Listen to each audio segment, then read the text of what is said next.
then you went too far. When life throws lemons, just call me. Just call me. Just call me.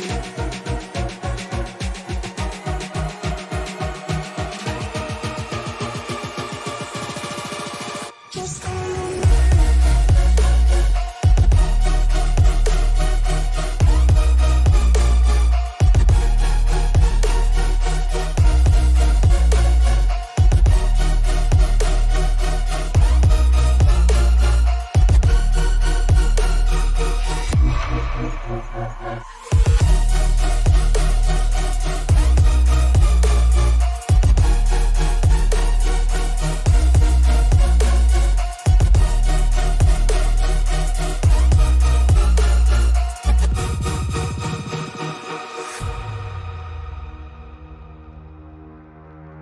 You're stronger now than you ever been. You gotta leave now, it's time to catch the wind. You will climb up high and look through the clouds. And when you're feeling low, I know you'll bounce back. Oh, and just remember, I will be there for you, baby. Remember, there's nothing out there to get you, don't forget it. When life throws lemons, just call me. Just call me. Just call me.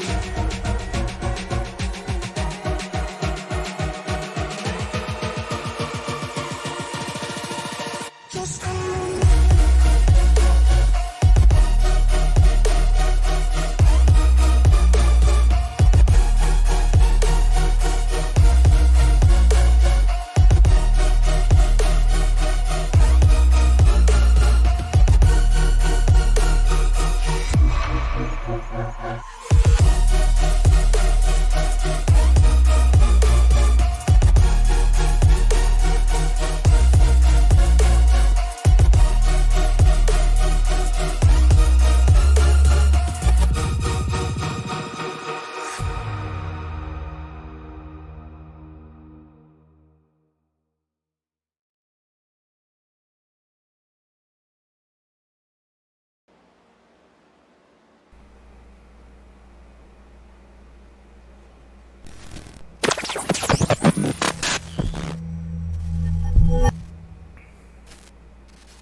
Welcome to Long Pond, Pennsylvania and the picturesque Pocono International Speedway for the Davis Brothers Roofing 200 from Pocono. Tony Trapasso and Liam Irving up in the booth with you tonight. Welcome, ladies and gentlemen.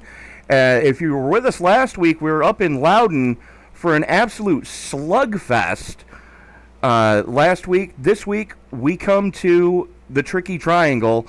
And Liam, I don't know about you, but I am excited to see me some next-gen cup racing here from Long Pond, Pennsylvania. Yeah, I tell you what, Pocono, everybody talks about how it's an oval that races like a road course. You've got three completely different corners, so you can't really set your car up one way to just have it be good. You're generally giving up a little bit in one spot to get more speed at another. But another thing to kind of keep an eye on, for anybody who maybe watched the cup race today, there's obviously no resin here in iRacing, so these guys are going to be racing at the bottom. You're not going to see them quite slinging up the top like they were, and I think that's really going to make for some good racing and help these guys out in terms of ability to pass. It absolutely is, and let's take a quick look at the point standings coming into tonight. Bear with me. Well, you know Alex Murray is on top. Well, for some reason that didn't gel right, so let's see if this works. There we go. Alex Murray does sit atop the pile, 44 points to the good over RJ Root. Josh Ward, Seba Cornez, and Nicholas Breidenbach rounding out your top five. Joe Stafford, Nolan Hodgson, Casey Gibson, Chris Claude, Ryan Samuelson, Leo Bonacosta, and Bob Nestor rounding out your transfers into the playoffs. And this is going to be a fun one here tonight. Liam, it's always exciting whenever I can come call a Sunday night NASCAR race, and it's going to be relaxing here at Pocono. But you mentioned Pocono Raceway being modeled after, each one of the corners are different. Do you know what 3 tracks make up the configuration of the corners here at Pocono? I believe I do. It might have changed a little bit after the repave, but I think turn 1 is Milwaukee. I know turn 2 is obviously Indianapolis, and I think turn 3 is Trenton. I might be backwards on 1 and 2, but actually Milwaukee you're backwards on 1 and 3. That's what I meant, 1 and 3, yeah. So Milwaukee's got the flat corner that resembles turn 3. I figured you got the sweeper in 2, and then that weird shaped banked corner in turn 1, based on the now defunct Trenton. Trenton was actually shaped like a kidney.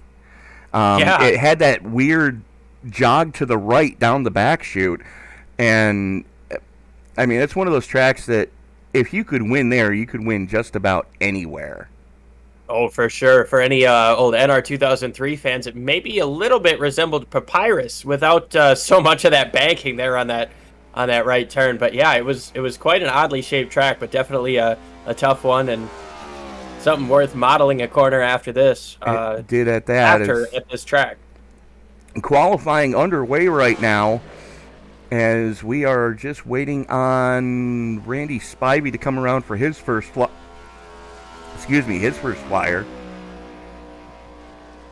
And of course, we'll keep an eye on everybody who's running laps at the time. Obviously, with the single car runs, save it a little bit of time. Everybody running at the same time, but so far, Randy Spivey, he's putting down a good corner so far. You saw him doing a little bit of weaving down the back straightaway on his warm-up lap.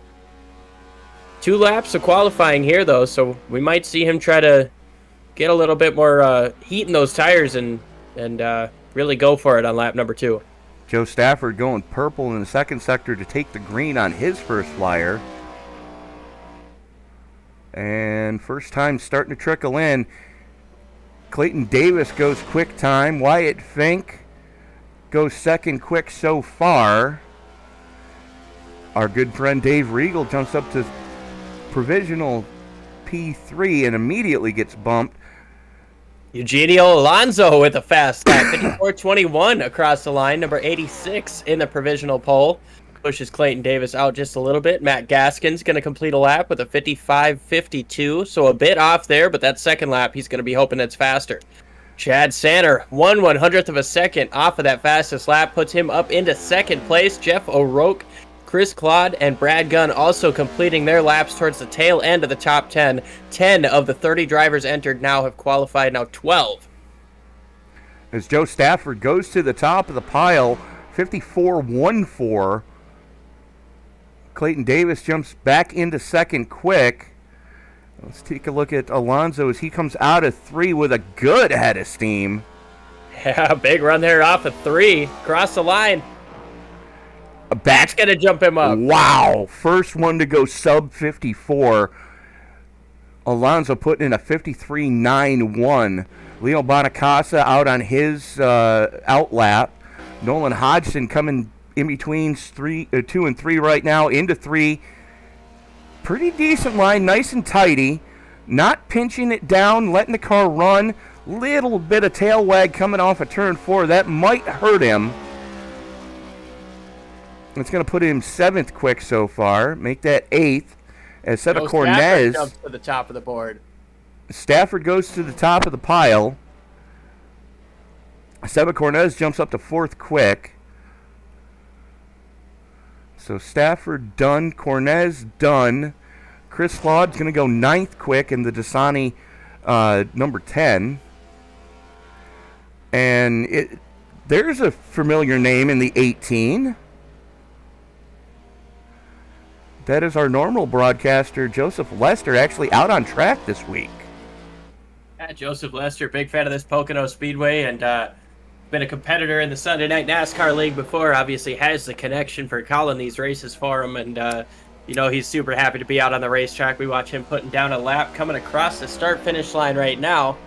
We'll see Taking where the green.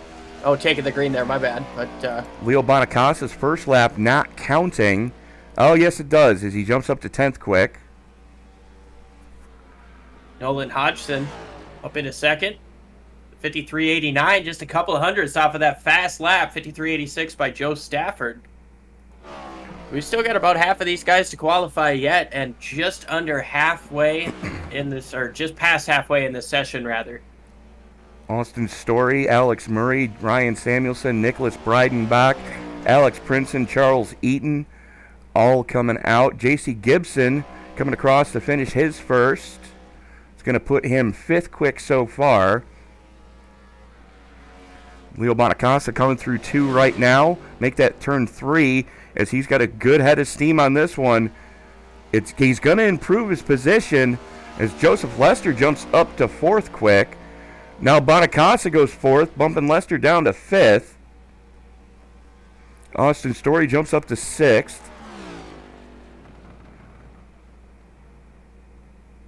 As there's Raymond Root out on track. And let's take a look at Alex Murray as he comes out of turn number 3. Decent head of steam there. Good send. Puts him up to P4, 53.95. So when your top 6 so far go sub 54 seconds, we are in for a treat tonight, folks. Oh yeah, these cars are fast, and these drivers are going to have to be flawless to keep them under them. This is going to be a great show. There's Root coming across to take the green on his lap. Let's actually go on board with Ray Root and see what's going on. This is what he's seeing from inside his cockpit. Doing everything he can to try to keep that wheel steady. Not a lot of big movements there. It was a smooth transition getting up out of the corner. You'd like to see that. Absolutely. Lets the car run out towards the wall. Good head of steam. 4th gear only going into turn 2. So we can get the drive off of 2. We're going to see a lot more 5th gear action once we do get under green flag in the race. But turn 4 giving you a lot of smoke coming off the corners. Keeping that car up in the rev range. Nice run out of turn number 3. Lets the car run. Lets the car float. Let's see what type of lap this is going to give to Root. 7th quick on his first flyer. And I expect him to get a little bit quicker this second time around. We saw how smooth he was on those corner exits. I think he's got a little bit more in the tank here on the second lap. We'll see, though, as we take a look at Josh Ward coming out, getting a lap in. Still yet to put down a time as we get into the last 2 minutes of this qualifying session. 25 drivers have currently put down a lap time. 6 are yet to put down a lap, Josh Ward being one of those 6. Ward actually touched the wall coming out of 3 on his first flyer. Almost gets into the safer barrier coming out of 2. He is definitely all of the sending it right now. Yeah, using up everything he can, all the racetrack, and he gets a little bit of a later apex. Doesn't quite hit the inside, but gets a later apex on the turn 3. Let's see what that does for his lap coming up off of turn number 3. And your timing and scoring is not showing wrong, folks.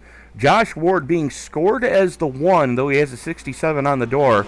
This is one of the reasons why we don't let tech officials drink while handing out transponders.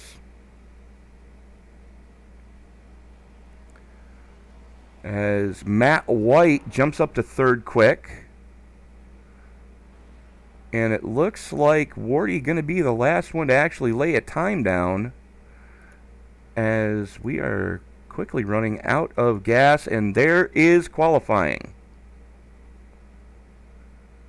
No, 1 minute left. So if you're not out on track now, you're not going to get one in. Yeah, you're not going to have time to get a lap down, but we've seen 26 drivers put down laps, and they range from 53.79 being the quickest, and Alex Murray up in the front down to a 56.44 as the slowest time for Lauren Jones. Must have had a bit of a problem there off the pace from the truck or car in front of him, rather.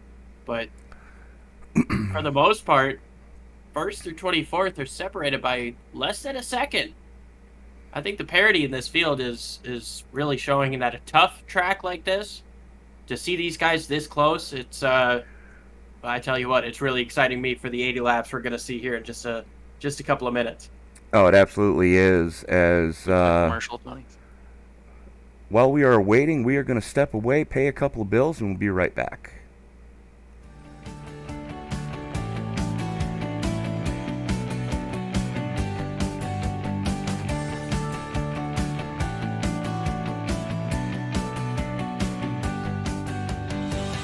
Davis Brothers has been providing homeowners and businesses with exceptional roofing services since 1983.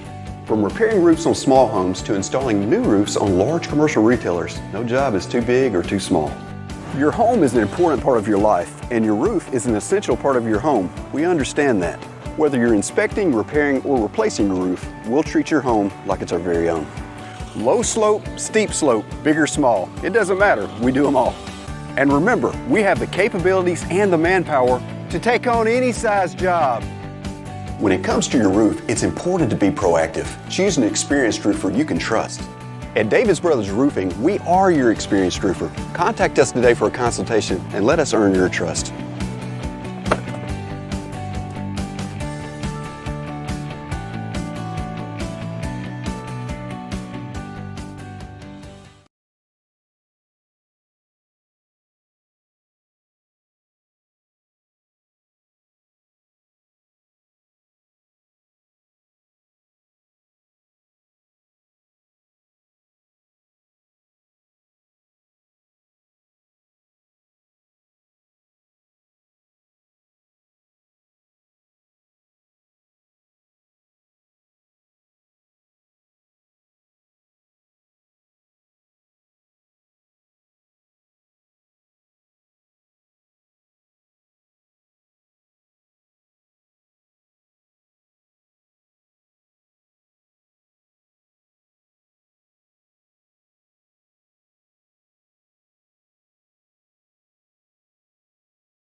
Stream. There we go. We're good. And Go, we go, go. are back at Pocono as the driver's starting to grid up here.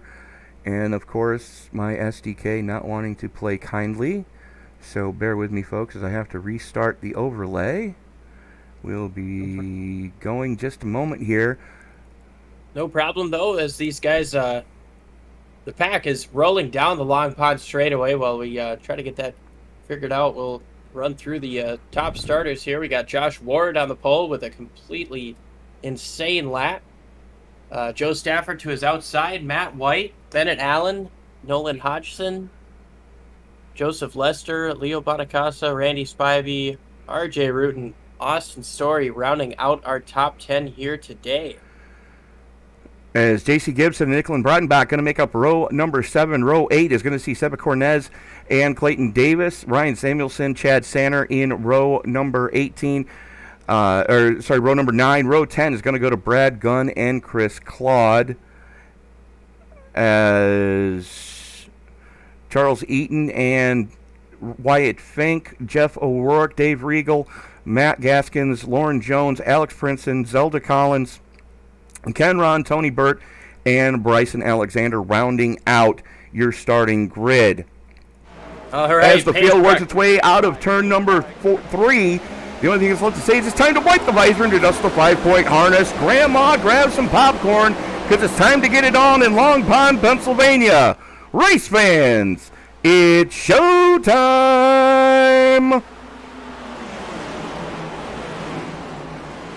And Tony, you got one of the best green flag calls there. I didn't want to step on your toes there, but as you finished up that starting grid, we see Alex Murray getting out to a nice lead so far, about 2 car lengths down the back straightaway, side by side for second place. Joe Stafford, Matt White, 57, not wanting to give it up. Josh Ward actually going up there, taking that second spot up on the outside. Sideways there for the 57 going through the tunnel turn that first time. The tunnel turn is tricky because you do go over the access for the haulers to get into the infield. And if you don't hit that bump just right, it's a little less sketchy than it used to be, being as these cars do generate their downforce from the underbelly, as the 8 of Root pushing on Joseph Lester on the low side right now, trying to make something happen down there. But Murray Ward, Stafford White, Lester Hodgson, Root, Allen, Story, and Bonacasa rounding out your top 10 as we currently run. And I know we talked a little bit in practice, or qualifying rather, about how we didn't have the resin here, and we're going to see the inside lane being the way you want to run through these corners. But watch these guys to get up next to the wall coming out of the corners. Those guys lining up on top. That draft snake is going to be huge in terms of getting shuffled out and potentially freight trained. It's not going to be quite like you'll see at a Talladega, but you're going to get you're going to lose a few spots here if you find yourself out of line in these early laps here. You are at that. In case in point, Nolan Hodgson and Joseph Lester going door to door, as now Lester going to have to drop back in as Hodgson had the drafting help from Ray Root in front of him. Alex Murray continues to show the way as he's being stalked right now by the 67 of Josh Ward. Again, Ward being scored as the 1. So tech officials, stop drinking before handing out transponders. Your biggest mover so far is going to be this man in the 16th spot. That's Charles Eaton driving the number 75. As we're seeing a couple different packs start to form up, Josh. Or Liam, sorry. Yeah, it's all right. Yeah, you mentioned that 75. I saw him making up a couple of quick spots there on the restart, or on the initial start there. Super strong run for him. He's making a move down to the inside of the 14, as the 14 actually goes wide up in turns 3, just turn 3, no turn 4. But what I was going to say is that Josh Ward in that 67 or 1, we're not sure, he's not doing too bad sitting behind Alex Murray. He's been quicker the last few laps. Some of that might be to do with the draft, but either way, he's not letting that 40 car get away. Obviously, Alex Murray with 7 wins so far on the season. He's looking like a favorite to, obviously to win the regular season championship. And it's too early to talk about playoffs, but he's looking like a favorite this season. It's got to feel pretty good for that 67 to be this close. And looks like trouble for Nicholas Breidenbach, as what happened here. Oh, you see him, he's coming up off of the pits right now, but well, he jumped to the what pits. Happened to him. Oh, okay, yeah, so. And unfortunately, it looks like he may have had connection issues. Oh.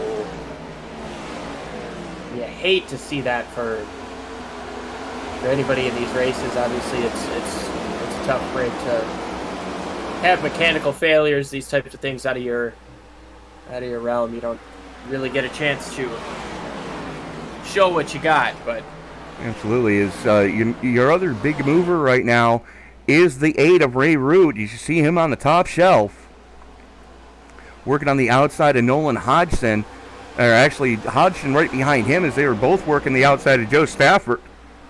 Stafford's starting a backslide that he's going to have to get that settled quick.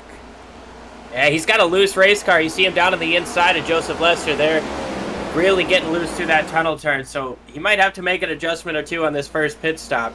He was definitely quick in qualifying, but that loose condition seems to be a little bit too much for him to handle right now, as he hopes to get up to the top right behind Joseph Lester, that 48, making a move down to the inside, though. Matt White throws it to the inside and then settles back in line, as the whole field pretty single-filed out. We've got a little bit of Dyson going on back just inside the top 10, towards the tail end of the top 10. As right now, though, everybody minding their P's and Q's, playing nicely, as we say in the sandbox, but nobody really getting a huge getaway yet. We do have a big gap forming back around 14th, as Ryan Samuelson is the last car in this front freight train, and then you're over a second back to the 75 of Eaton, who's got no pressure from behind, as he's a second to the good over Chad Sanner. And Sanner leading that little 3-car dance is our good buddy Dave Regal going after it with Chris Claude right now.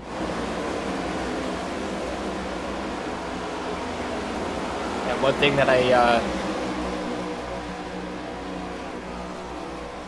hate to change the subject there, but one thing that I wanted to note was that 3 Bennett Allen, his last couple of laps through turns 1 and 2, I'd seen him running the outside and was actually kind of making him a little bit of time. He was running considerably higher, like a second or third lane up compared to where everybody else was. And it was working through 1 and 2, or I keep saying 1 and 2.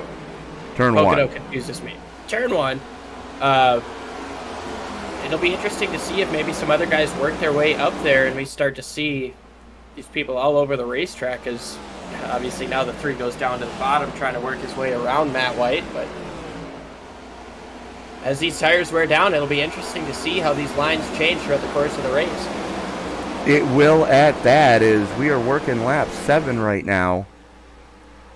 As a little bit of scrambling going on towards the back there. That's around Spivey, Anderson, and Spivey, Davis, and Samuelson. I can English, I promise I can, folks. Those guys were getting a little bit wild back there.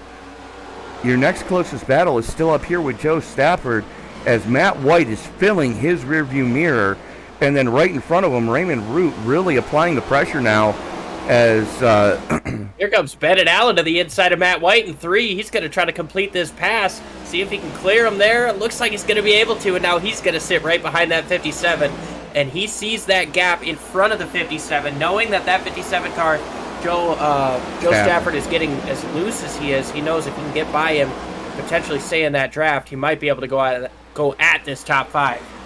Well, right now they're still within drafting range, but they're starting to drop back steadily, as he's going to have to get by Stafford quickly, as Nolan Hodgson was looking to the inside of R.J. Root down the Long Pond straightaway as they go into the tunnel turn one more time. Alex Murray has led from the green so far. Josh Ward qualified second, currently runs in second. Here we go, Hodgson to the inside of Root for third. Yeah, we'll see if this works. Similar to the move that we saw made on Joe Stafford last time around. Comes up, just barely gets clear. Yeah, slide job is right. But I was going to say, I saw the 8 car trying that same line in turn 1. He ran up high, and that gave the 54 Nolan Hodgson the chance to get down to his inside, side draft him a little bit, and set up that pass in turn 3. It's going to take a bit to set up a pass, as Joseph Lester makes the pass easily, right as I say that. Just sends it going into 1. Fantastic. And you could see Stafford behind him was all sorts of sideways on the exit. That's going to let the 48 of White get right to his back bumper as everybody single files out as they go through the tunnel turn, because the last thing you want to do is be side by side through those bumps. As now Stafford with a little bit of breathing room, as White had a little bit of arrow push. Now White falling back into the clutches of Bennett Allen. Allen looks looking to get back around White. Oh, into the wall, tail slap coming off of 3. And you talked about not wanting to go side by side into the bumps, but I think if that 48, as he makes the move down to the inside into turn number 1, doesn't have the help, it has the line. I think that 48 probably was hoping maybe he stayed a little bit closer to that 57 through the tunnel turn, knowing how loose he's been getting, and really loose right there coming up off of turn number 1. That's going to help Matt White down on the bottom. You see the 3, Bennett Allen, still trying to push that top side, thinking, hey, if we can get clear, I can get another spot on the inside here. But now side by side through the tunnel turn, you see Matt White sliding up just a little bit. And they bang coming off of 2. These guys racing hard. They are at that. That's hard racing right there. You see the 3 trying to top side now in turn 3. That should give Matt White the position. He's going to slot in behind him and let's this run. See what he does with it. Gets up out of the back bumper of the 48. He's going to try to keep pushing him on through. Absolutely. As Alex Murray continues to show the way. Nolan Hodgson sitting in second place, but he's under heavy pressure right now from Josh Ward. R.J. Root sitting right up on the back bumper of that number 67. And Joseph Lester loose up off of turn 1, but that's not slowing him down at all. As you see R.J. Root trying to get down to the inside of the 67, Josh Ward. Joseph Lester decides, I'm going to stay behind you guys, figure out which one's going to go through first and follow. Absolutely. And it looks like that's going to work out well for him right there as Josh Ward goes wide through turn number 2. And now that's going to give Lester the chance to get to the inside of RJ Root for third place. Murray continues to show the way. That battling for third is really starting to give some gap to the front of this field, as we are still watching that battle back for seventh, as we're going to go jump up now. That is Root and Lester going after each other for that number 3 spot. Lester has it. Root wants it back. Yeah, RJ Root's tried a couple of different lines throughout the course of this race, trying to get a little bit more speed. Doesn't really feel like that 18 was maybe quicker than him. Maybe just thinks a mistake is what got him around. So still feeling like he is worthy of that third spot. I don't expect him to give this fight up easily. He stays within about a car length through the tunnel turn here. And Matt White Lester's got a quick ride as he touches the wall there up off of 2. Sorry there, Matt White. Racing in heavy traffic. Matt White was glued to the back bumper of Joe Stafford, as here comes Bennett Allen to his inside again. White going to let it all hang out on the top shelf, as he now has the drafting help from Stafford, sorry. Matt White sitting in second, now glued back to the back bumper of Stafford. I really think if you're that 48, Matt White, your best bet is to be right up on that rear bumper, getting up into the tunnel turn. But you see a slide there for the 57. That's going to give Matt White a chance, and he's got some side draft down the back. Let's see how this draft from the 3 car works in the favor of the 57, but this is the best position we've seen that 48 have going into the tunnel turn, and, well, Stafford's going to send it. Stafford does send it. He's sideways up top. White's loose on the bottom side as well. The 3 of Allen giving Stafford a shot going in between turns 2 and 3, side by side into turn number 3. It's White on the low side, Stafford on the top shelf as he crosses over. That 57 is just waiting to wreck, and that 3 being all over his back bumper. Bennett Allen with the push, trying out a 3. Just got a little bit too much air taken off the back spoiler there, and it got that 57 sideways. He did it. That's what Matt White wanted to see, though. Nobody in front of him. He's just got Josh Ward and the rest of the top 5 in front. See if he can chase him down. And if you look at how short that rear spoiler is, as we are going to go, I think we are. Bear with me here. If he's right, I love this cam. There we are on the gyro cam on story, and you can see the 3 of Bennett right in front of him. That little strip on the top of the trunk lid, that's all the spoiler you're getting. Yeah, there's a little bit of plastic piece outside of it, but these spoilers are a lot less than you were used to seeing maybe last year with these Gen 6 cars. A lot less downforce on the back end of these cars, and well, we've kind of talked about the reason for that, and you could see it there. We're going to see it down the Long Pond straightaway here. Oh, we got contacting into the inside wall hard. Austin Story. We were on board with Story when that happened. Yeah, a huge hit to the inside wall. Looks like just coming up off of turn number 1, racing really hard with the 3 of Bennett Allen. Those two just came together. Allen didn't have much room between him and the wall, and Austin Story didn't have any room between him. Take a look as these guys go into the first turn. As you can see, the 23 gets to the quarter panel of the 3. Yeah, 3 bounces Bennett hits off the of wall and just hip checks the 23. And that is a Toyota Camry that looks like a pug-nosed dog. That sure is. It's an unfortunate deal, but when you're that trailing car and you're in that position right up on the rear corner, you can't see how much racetrack you've got left. So, I mean, I can't fault Story for gassing her up and trying to race so hard there, but just a tough deal. Hitting the inside wall so hard, he's gonna have a lot of work to do there on the pits if they want to get back going. It looks like the 3 should be all right, and it doesn't look like any black smoke coming up off the 23. So hopefully should be good to stick around here. But that's our first caution of the race. 17 laps into this thing, and I was getting ready to ask you about what the fuel situation looked like if these guys were potentially looking at a 2-stopper, a 1-stopper, but I think this probably opens it up to a... Well, it depends on who we're going to see come down pit road. As the field has now collected the pace car, as they come through turn 3, I would expect with 17 laps in to see everybody come in for tires and fuel. I would too. Do you know what the fuel number is? How far these guys can go? I don't even know what the fuel fill is. So if you could take a look at that real quick in race info. Yeah, we'll take a look. See here.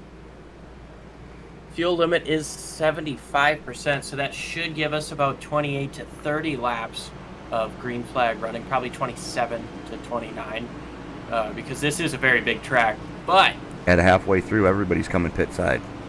Yeah, should be. Except for Josh Ward. Josh Ward stays out to get that bonus point for leading a lap. Yeah, interesting to see. We'll watch his race off of pit road. Alex Ward obviously putting on a clinic to start this show, but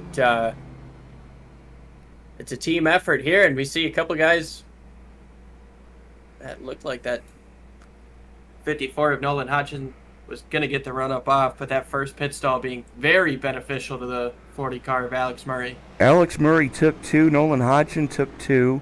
Raymond Root took 2. Joseph Lester took 4. Alex Princeton took 2. Matt White took 4. Joe Stafford took 4. J.C. Gibson took 4. Leo Bonacasa, Brian Samuelson, everybody else took 4.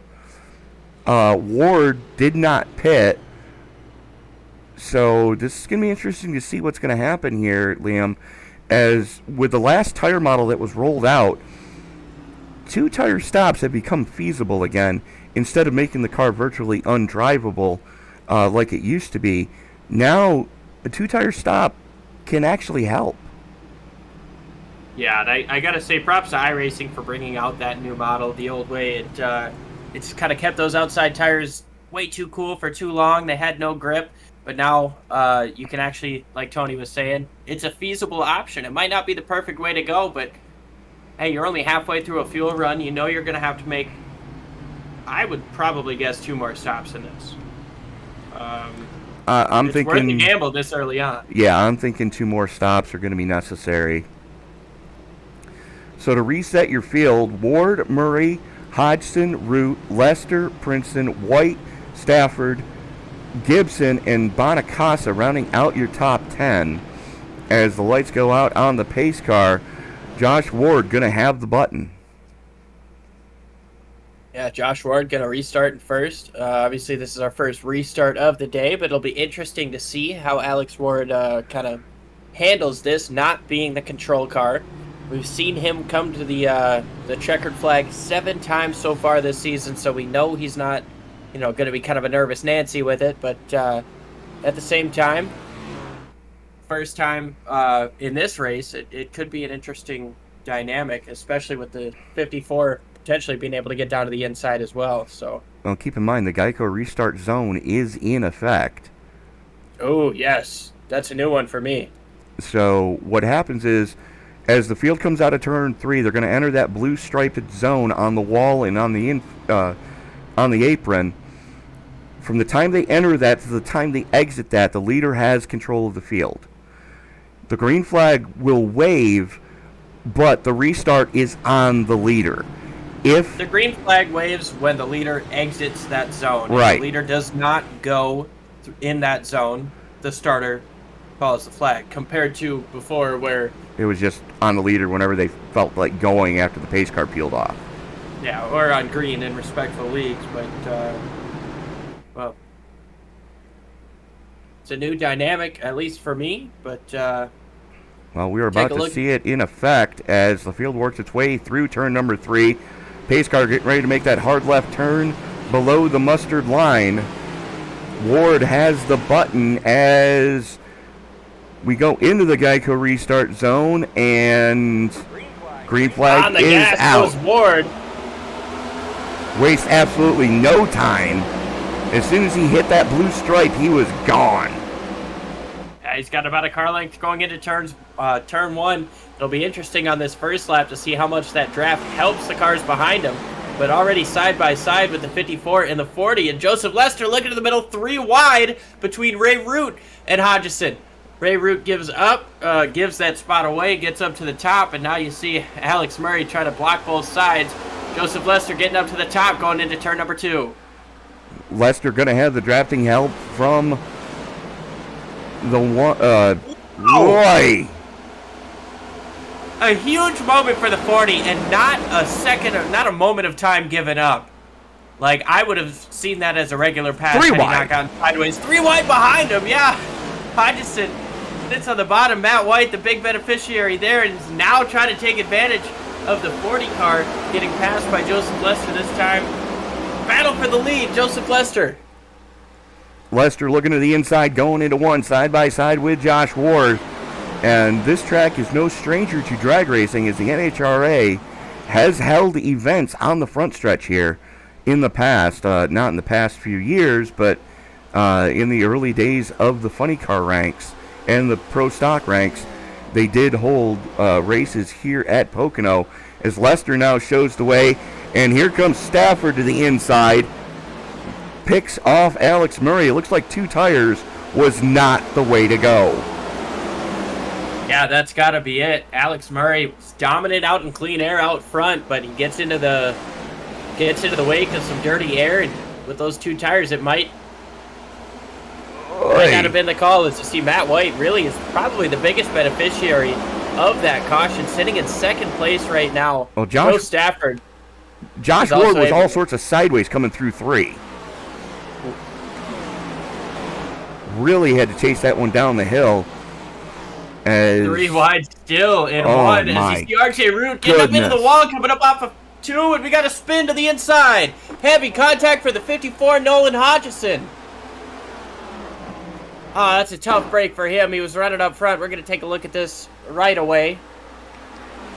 Little banging fenders door banging there in front of him. That was the 14 and the 81. Yeah, RJ Root had a bad entry. You see the 54 slides up in the middle. And, just a tough deal. I'm not sure who that was in the red, but reacting to the 8 car, came back down in front of the 54. Well, let's make like the Governator and get to the chopper. As you can see the 3 wide there. The 81 gets into the 14, rubs him down. Root's having to deal with the marbles up on the top shelf. And the 45 just comes down and hip checks the 54. And Hodgson is around. Everybody doing a great job to avoid him. Now, I just want to personally double-check this. It might have been iffy on the initial... No, you're right. That there might have been a net code between the 8 and 45 that potentially put him down to the 54. But there was not. The 45 just made a little bit of a move trying to give RJ Root the space, and Nolan Hodgson, the unfortunate beneficiary there, or not beneficiary, but getting caught up in a bad spot. Victim of circumstance. Yes, you're much better with words than I am. So your biggest mover right now is that 49 of Zendel Collins. Up 17 right now, currently sitting in the number 11 spot, just outside your top 10. And right behind him is the 19 of Alex Princeton, who is up 15.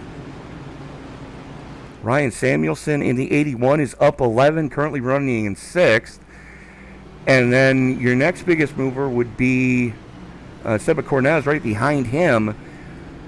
Let's see if anybody comes in. I think you can make it a one-stopper from here. And there you go. Looks like a lot of people up front are. Yeah, they are. White making it late. Lester pitting out of the lead. Stafford, Samuelson, and Cornez all stay out. Collins stays out. Spivey stays out.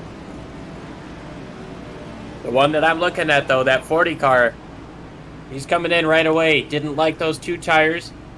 Alex Murray going to more than likely come in here, take 4, and try to work his way back the up. The 45 and the 8 just slid through their boxes.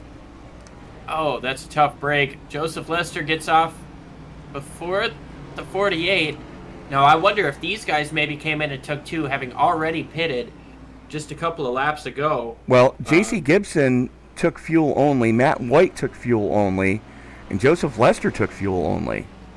So these guys are thinking one stop from here on out. Tires don't matter. You make one pit stop, do it perfectly, and you got yourself a shot at the win. Provided this thing goes green, but Pocono can honestly go either way. Yeah, Pocono is one of those tracks that you either love it or you hate it. And I remember my last time that I actually raced here in a league, it was an IndyCar league, and I bounced off the safer barrier, where the safer barrier and the concrete meet coming off at 3, bounced off there, ricocheted in the air like a top, bounced off the scoring tower, and ended up in the parking lot outside of turn 1. So try not to be like Tony. At about 400 miles an hour, thank you, iRacing glitches. Hopefully none of these drivers have an issue quite like that, but Pocono is very unpredictable. We saw a lot of that in the Cup Series race today on, I think, USA. A lot of drivers getting loose up off of turn number 3 up on their own, and we've seen a lot of guys getting loose throughout the course of this race. So even when things get long and green and kind of seeming strung out, I mean, the unpredictability level of this race is still, in my opinion, through the roof, and especially now that we're throwing in fuel mileage. We got some guys who stayed out. We got some guys who came in, took fuel only, saying one more stop to the end. Maybe these guys up front think that this caution gets them in a one-stop window. Who knows? Absolutely, but as the lights go out on the pace car, do want to thank everybody for joining us in the live chat. Let us know who you're rooting for. We'll try to highlight your favorite driver throughout the race. And if you haven't done so already, hit that thumbs up button and let us know you appreciate what you're seeing, because it really helps with the YouTube algorithm. The more thumbs up a video gets, the more likely it is to get shared around on somebody's homepage when they log into their YouTube. And, Liam, you and I have both been kind of fortunate to have the friends group that we have had. Being as... And there's a stigma, for some reason, in this country about mental health. And I'm highlighting Randy Spivey in the Mission 22 Ford Mustang right now, because every day we lose 22 of America's veterans to self-harm. And I want to just say that it's okay to not be okay, but reach out. The new self-harm prevention hotline in the United States, I believe it's dial 986 from any phone, and it'll connect you with 988. 988. Sorry. 988. They are looking to help, and Liam, you and I are both kind of in that same boat of not being okay a lot. Well, we watched the pace car. I hate to cut you off there. We'll jump back to it. But pace car dives in. Huge restart for Joe Stafford as he gets into the restart zone. He's already got 2 car lengths over Ryan Samuelson, who gets a nice run there up on top. And you see these guys fanning out down the front straightaway. A little bit of 3 and 4 wide down the front stretch. Huge run for Joe Stafford getting down into turn number 1 on that restart. Absolutely. Yeah, totally. A great getaway. Like you were saying there, and I do appreciate that 22 car out there. I mean, not a veteran or anything, but we appreciate everybody who served for our country, and it's just a heartbreaking stat to think that so many people who put their lives on the line end up taking their own because of their own heads. And like you said, we're both people who have been in our own heads, and it's scary. But just wanted to. I appreciate you bringing this up because I just want to say Alonso just got turned. We got a problem at turn 3. Big problem. Turn 27 is around 86, 21. We'll take a look here. I was just going to say, if you're struggling, doesn't matter who you are, men, women, children, there's someone to talk to, and please reach out. But we'll take a look, see what happened here. Oh, the 28 caught the apron. Yeah, it just looked right after he got it. 59 with nowhere to go, and of course, 21 Dave Regal, absolutely nowhere to go, catches a race car to the teeth. Yeah, that was a tough break, especially for Alonso. We saw him quick in qualifying. He didn't really show a lot of the race pace, but we're watching as he is unable to get that car away. He's going to have to take a tow. But they're wrecking under caution here. Take a look at that. apparently we've got some more issues happening under caution Well, here. we will go to that in a minute, as right now we're going on board. This is what Dave Regal saw. Bang! Ouch.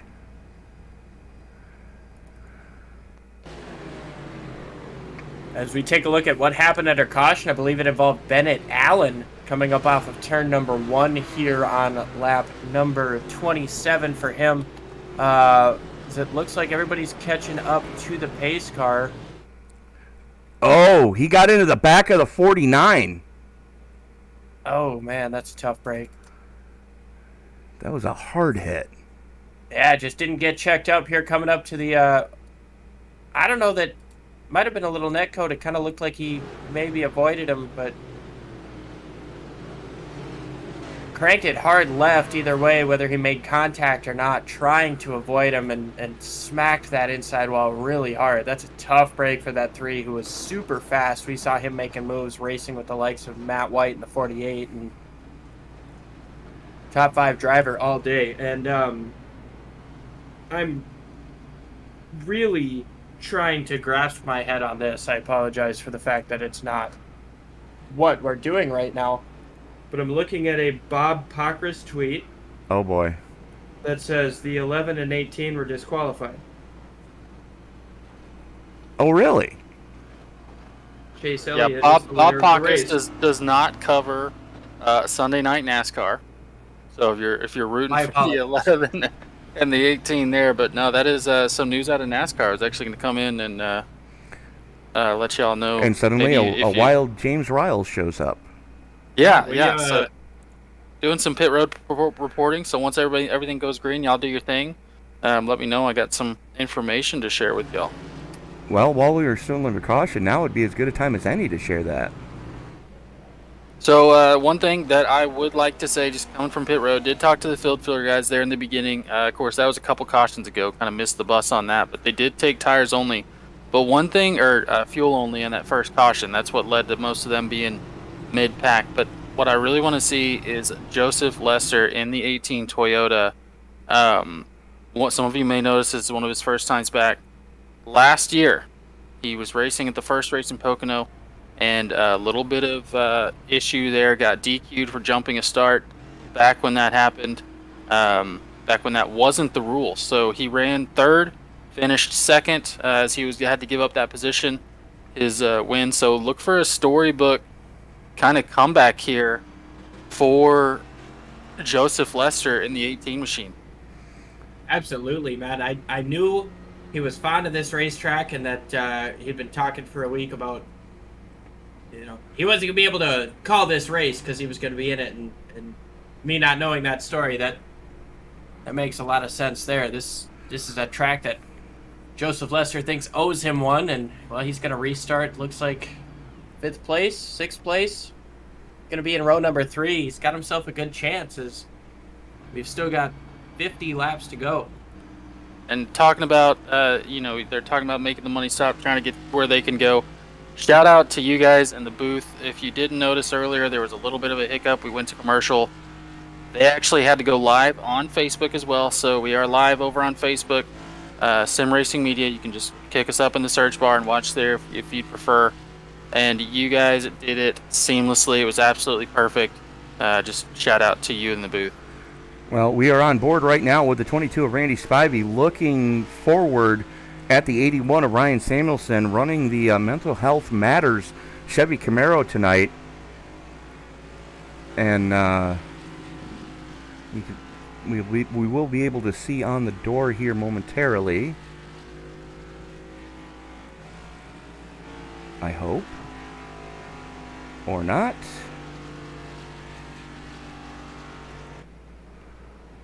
You are not alone on the door of the 81, so real good tie-in with what we were talking about earlier. If you're not feeling yourself, let somebody know, and there's always people there to help. Call me or text me. 988. There you go, 988, free call from anywhere in the country.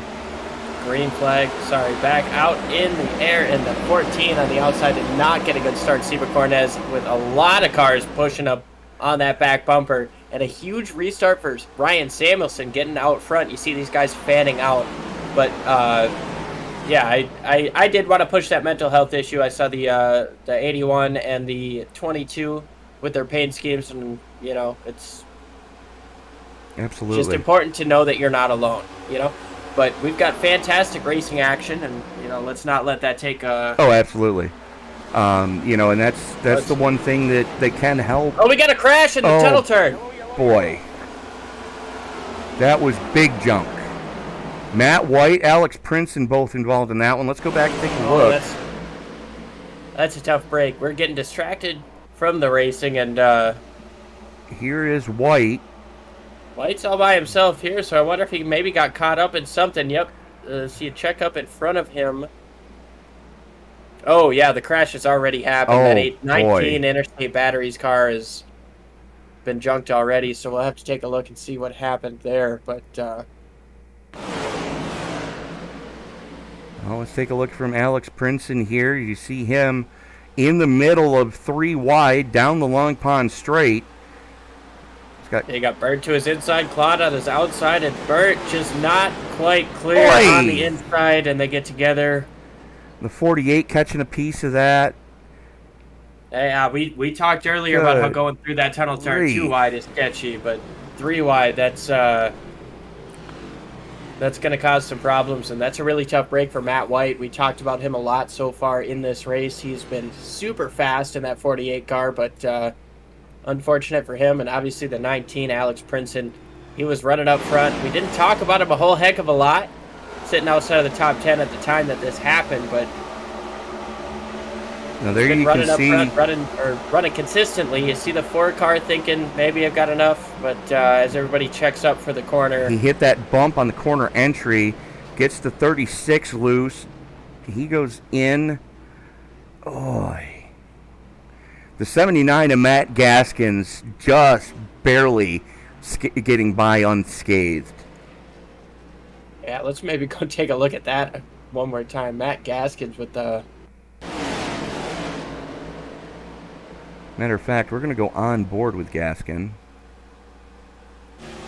This is exactly what Gaskin saw. See the 24 and 33. It's already happening there. Just misses the 19 bouncing off the wall and just able to haul it left just enough to avoid clobbering the 48 to add insult to injury. That was definitely a Code Brown moment, though. Yeah, Matt Gaskins definitely had to get completely off of it there to survive that one, but gets through. And because of all that, look who won the pony. Joseph Lester back in the lead. As James had brought up before, Joseph Lester feels like this track owes him one. He had a good shot last year, and some, I guess rules came in. He had to give up a spot and wasn't able to get it back, but now sitting in the lead here, expecting one more pit stop. And I think with all these cautions, that's going to pretty much solidify it for everybody who didn't come in on that earlier yellow we brought up. But well, Lester was last down pit road on lap 23 for fuel only. Seba Cornez was last down on 17 for tires and fuel. Clayton Davis was last down on 17 for tires and fuel. Josh Ward took tires and fuel on lap 23. Leo Bonacasa in 5th came down for fuel only on lap 23. And Ray Root came down on lap 23 for fuel, tires, and a little bit of damage repair. We've got a mixed bag up front. We definitely have a mixed bag up front. And then of the drivers that just came down pit road, fuel only for Samuelson, fuel only for Spivey, fuel only for Murray. And everybody else is still on pit road.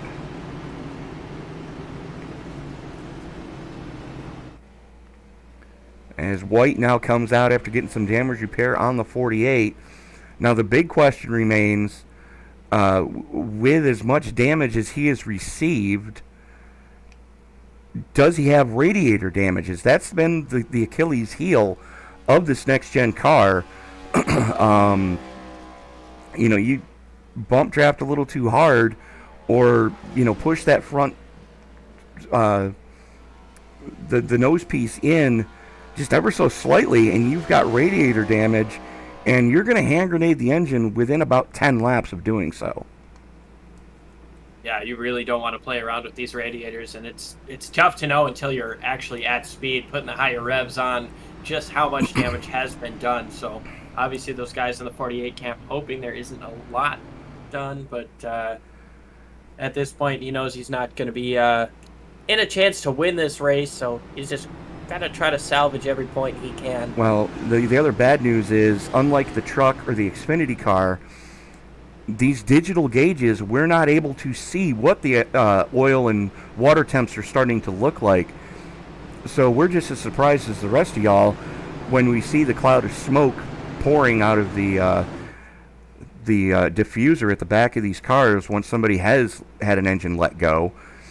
As Seba Cornez having a little bit of connection issue as the field works its way through turn number 3. Pace car getting ready to haul it on up. Joseph Lester having the button again. His car makes that hard left. Joseph Lester waiting to that restart zone there. Waits just a little bit after getting into it, but gets on it hard, and the 14 once again, the second time Seba Cornez has restarted on the outside in the first row, and unfortunately has not had a good restart. Joseph Lester gets out front by about a car length over the 44. Clayton Davis, we got more problems in turn 1. Couldn't quite see what happened, but I heard some contact there. The caution is out. We had a little bit of contact throughout turn number 1, and I'm gonna go back, take a quick look to try to figure out what happened there as we take a look on the restart. Still looking at Lester here. Crash happens towards the back, but see him checked up back there. Try to get one more quick look at this.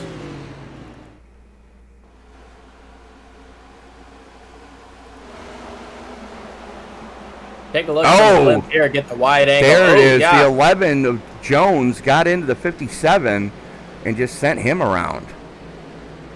Well, fantastic save there by the 57. I understand why they threw the yellow there, thinking that was going to be a lot bigger than it was. 57 comes down. Lauren Jones kind of committed to that middle, nobody below him, but gets up into the back of the 57. Looks to be minimal damage there. We know that Joseph Stafford was fast throughout the course of the first part of this race, but what a save by the 57, though. Just got it sideways, smoke flying. Everybody else doing a great job to avoid hitting him, but he was more than 45 degrees to the racing line, and the caution automatically flies as per iRacing programming. Yeah, I mean, probably could have been maybe not a yellow, but I got to give props to everybody that was behind that didn't hit anything. I mean, nobody hit anything. The 11 and the 57, we saw them hit. But great heads-up driving. Everybody else got through that okay, and yeah, phenomenal heads-up driving from all of these guys here on the Sunday Night NASCAR group. Awesome heads-up driving.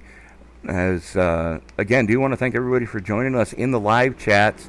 If you haven't done so already, like, favorite, subscribe, share, turn on bell notifications so you don't miss a single moment of action here on the Esports Broadcasting Network, as this is going to be the nightcap for tonight. But tomorrow night we have the CleanRacing.net Truck Series as they bring round number 4 back here to Pocono. That'll be an 8:20 Eastern Time start on that one. And then the Tuesday night triple header, starting with the AARL Truckers Street America Cup Series, as they go to round number 2 from Hotlanta. That's an 8:20 Eastern Time start on that one. And then 30 minutes later, we have the Rick Mattek Cup Series, round number 2. They go to Darlington, and that's an 8:40 Eastern Time start on that. And then round number 4 of the Western States Racing League season number 47, as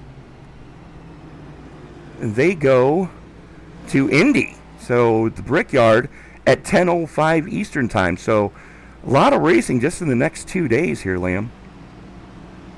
Yeah, I tell you what, Tuesday night's definitely going to be a night you want to tune into. If you got a couple of screens to watch those first 2 races, get what you can. Monday's going to be a phenomenal show. But Tuesday night, man, 3 races. It's going to be great. We've got racing happening 6 out of 7 days of the week. We run Sunday through Friday. Saturday is open for one-shot shows, so if you're now here's the thing. You have been out of the loop a while.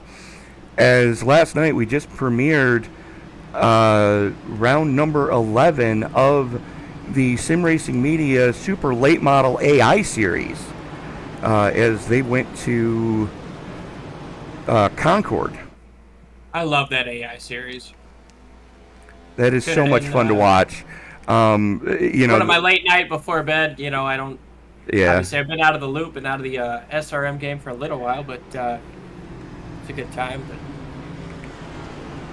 So we do have content 7 days a week, and multiple races on most nights. As the lights are out on the iRacing pace car, Joseph Lester going to have the button one more time. Clayton Davis going to have to restart to the outside of Lester this time. Let's see what type of getaway Seba Cornez can get, restarting in third. So he's going to be able to see Lester a lot better than he could on that outside lane. As Lester, Davis, Cornez, Ward, Bonacasa, Root, Jones, Claude, Burt, and Stafford rounding out your top 10 as they currently sit. Yeah, and I think that's really going to help you talking about the 14, Seba Cornez. It's going to help watching that back bumper move versus trying to look to the left and seeing when that guy moves. Interested to see how that 14 gets off the jump here, but Joseph Lester has been on it, and with this restart zone, it's easy for the leader to be able to get out and get that gap, get clear out in front of the second place car, and I'm anticipating we'll see a little bit more of that on this restart. Field working its way through turn number 3. We've got a couple blinkers towards the mid-pack. Not going to affect anything up in front, though, as the field works its way out of turn number 3. Pace car gets ready to make that hard left turn. There it goes, as here we go, as Lester brings him into the restart zone, holds him back, pulls the trigger, and we are underway again. A little bit better restart that time for Cornez, but not good enough, as Davis and Ward making it happen on the top shelf. Yeah, a little bit of a checkup behind that 14. I saw somebody jump down to the inside, have to check up to not get that penalty for passing on the inside. But a super clean restart there for Joseph Lester as he gets away by 2 car lengths coming up off of 2. Side by side, banging doors. The 14 and the 8. RJ Root, Seba Cornez racing hard there on the restart. Cornez trying to slot back in. They'll not let Leo Bonacasa get to his outside as they go through the tunnel turn one more time. Lester in command. Sliding wide. Hang tight. Sorry, there. Chris Claude slid way wide. Thought he was going to smack the wall there coming up off of 2. Did not. Kept he it was out trying. Of the wall and continues to move forward. Speaking of moving forward, there's that 57 moving forward after the little bit of contact he had with the 11. He's getting back trying to race with the 11, but Josh Ward right now sits in second place. You see the side-by-side with Chris Claude, Joe Stafford, Lauren Jones up there as well. Bryson Alexander up there as well, as something just happened to Cornez.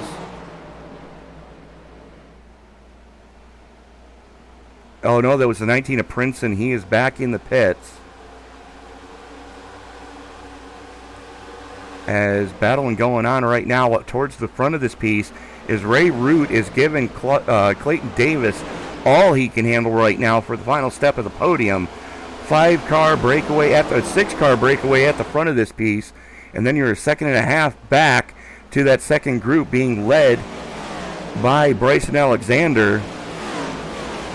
Ryan Samuelson up there as well, the 11 of Lauren Jones hanging on as we've got 2 on the low side.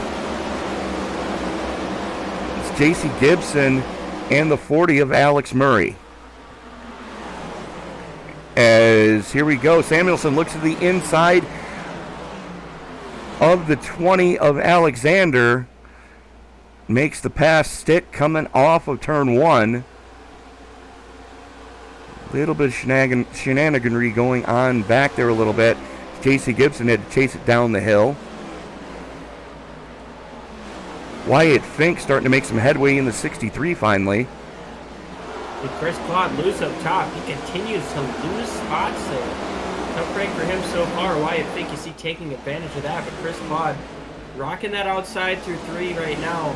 Seems like his car's a little bit loose right now, unable to kind of keep it under him as he almost gets up into the wall. That's going to give Matt White a chance to get around without a much straightaway. It absolutely is, as that front group of 6 still running stem to stern. And we are halfway, boys. There we go, the halfway mark finally out. Lord Jones with the correction right there in the middle of the corner. That could have ended poorly. Very poorly. We've seen these cars are really happy to turn hard right when you overcorrect. That was a quick moment, quick heads-up driving there by that 11 to not have a hard contact with the wall. Well, part of it has to do with the fact that they've got that little tiny spoiler on the trunk lid, and most of the air, the downforce in the back of the car is generated off of that diffuser back there. As we are gonna, you can see it there on O'Rourke's cars. We look from the nose of Lauren Jones's 11. Those streaks at the bottom, they're strakes as they call them. That is an underbody downforce generator, or vortex generator, if you will. And that's really what they use to suck these cars down to the track now. And it's really helped the racing getting rid of as the 75 of Eaton flashes by. Let's go up to Ward. Come on. There it is. As Tony was saying there, though, it does help the racing because all this underbody downforce created, it doesn't hurt when you're in the wake quite as much. And I mean, you don't get the dirty air right now, because obviously when you get to a short enough track where that's all you're getting, you know, we saw how Martinsville was a bit of a struggle for some of these guys, especially with the shifting and how aero was playing a factor. But you see these guys able to run within a car length of each other, especially through the corners at a track like Pocono, where these guys are running 190 miles into the corner and slowing down to about 130 at the slowest point. As you maybe see, there's Josh Ward getting into the back bumper of Joseph Lester up front, giving him a big push going into the tunnel turn. But yeah, this rear diffuser on this next gen car, along with the shorter spoiler, has really increased the amount of it has decreased the following distance compared to last year's car. And well, it virtually eliminated aero push. You don't feel that aero tightness that you used to feel by being right on somebody's back bumper, because the air coming off of their diffuser is going under your car as well. Oh, for sure. I mean, I remember getting in Carb Cup races when they first put in the Gen 6 aero package like that. If you started on the pole, all you had to do was block a lane. Got that dirty air in front of somebody, they couldn't hold on. That is not what you're seeing right now. Josh Ward has not given more than 3 feet to the back bumper of the 18 right in front of him. And there's RJ Root. He's been working that outside line a couple times. I've seen him trying a few different lines, but he's been fast all race, and whatever he's been trying, it's been working. Well, that's one thing we know about Root is he's not afraid to experiment. He moves down to the inside, up to the top goes Josh Ward there. Sorry to interrupt you, but huge move there out of the 8, and now we've got almost a three-way, just about a three-way battle for the lead as Ward gets that run back up off the 3. Well, Ward in the draft with Lester on the front chute. Root had it through the corner. And, I mean, you can see that drafting is still a big thing as Root looks to the inside on Ward again. Going to slot back in. Down the long pond straightaway they go, heading towards that tunnel turn with a full head of steam. Ward's trying that outside lane, and it almost worked out for him through 1 there, but he got a little bit sideways. You guys maybe saw that wiggle throughout the middle of that corner. Didn't quite have enough to maybe make a run at the 18, but sitting right up on his back bumper, about a car length off, going into 3. Well, we'll see. He doesn't try that outside this time. You see the The 8, RJ Root getting right up on his back bumper there. We go back side to by the side. battle in the Samuelson mid-pack. and Cornez. Samuelson and Cornez, Murray and Bonacasa going after each other in front of them.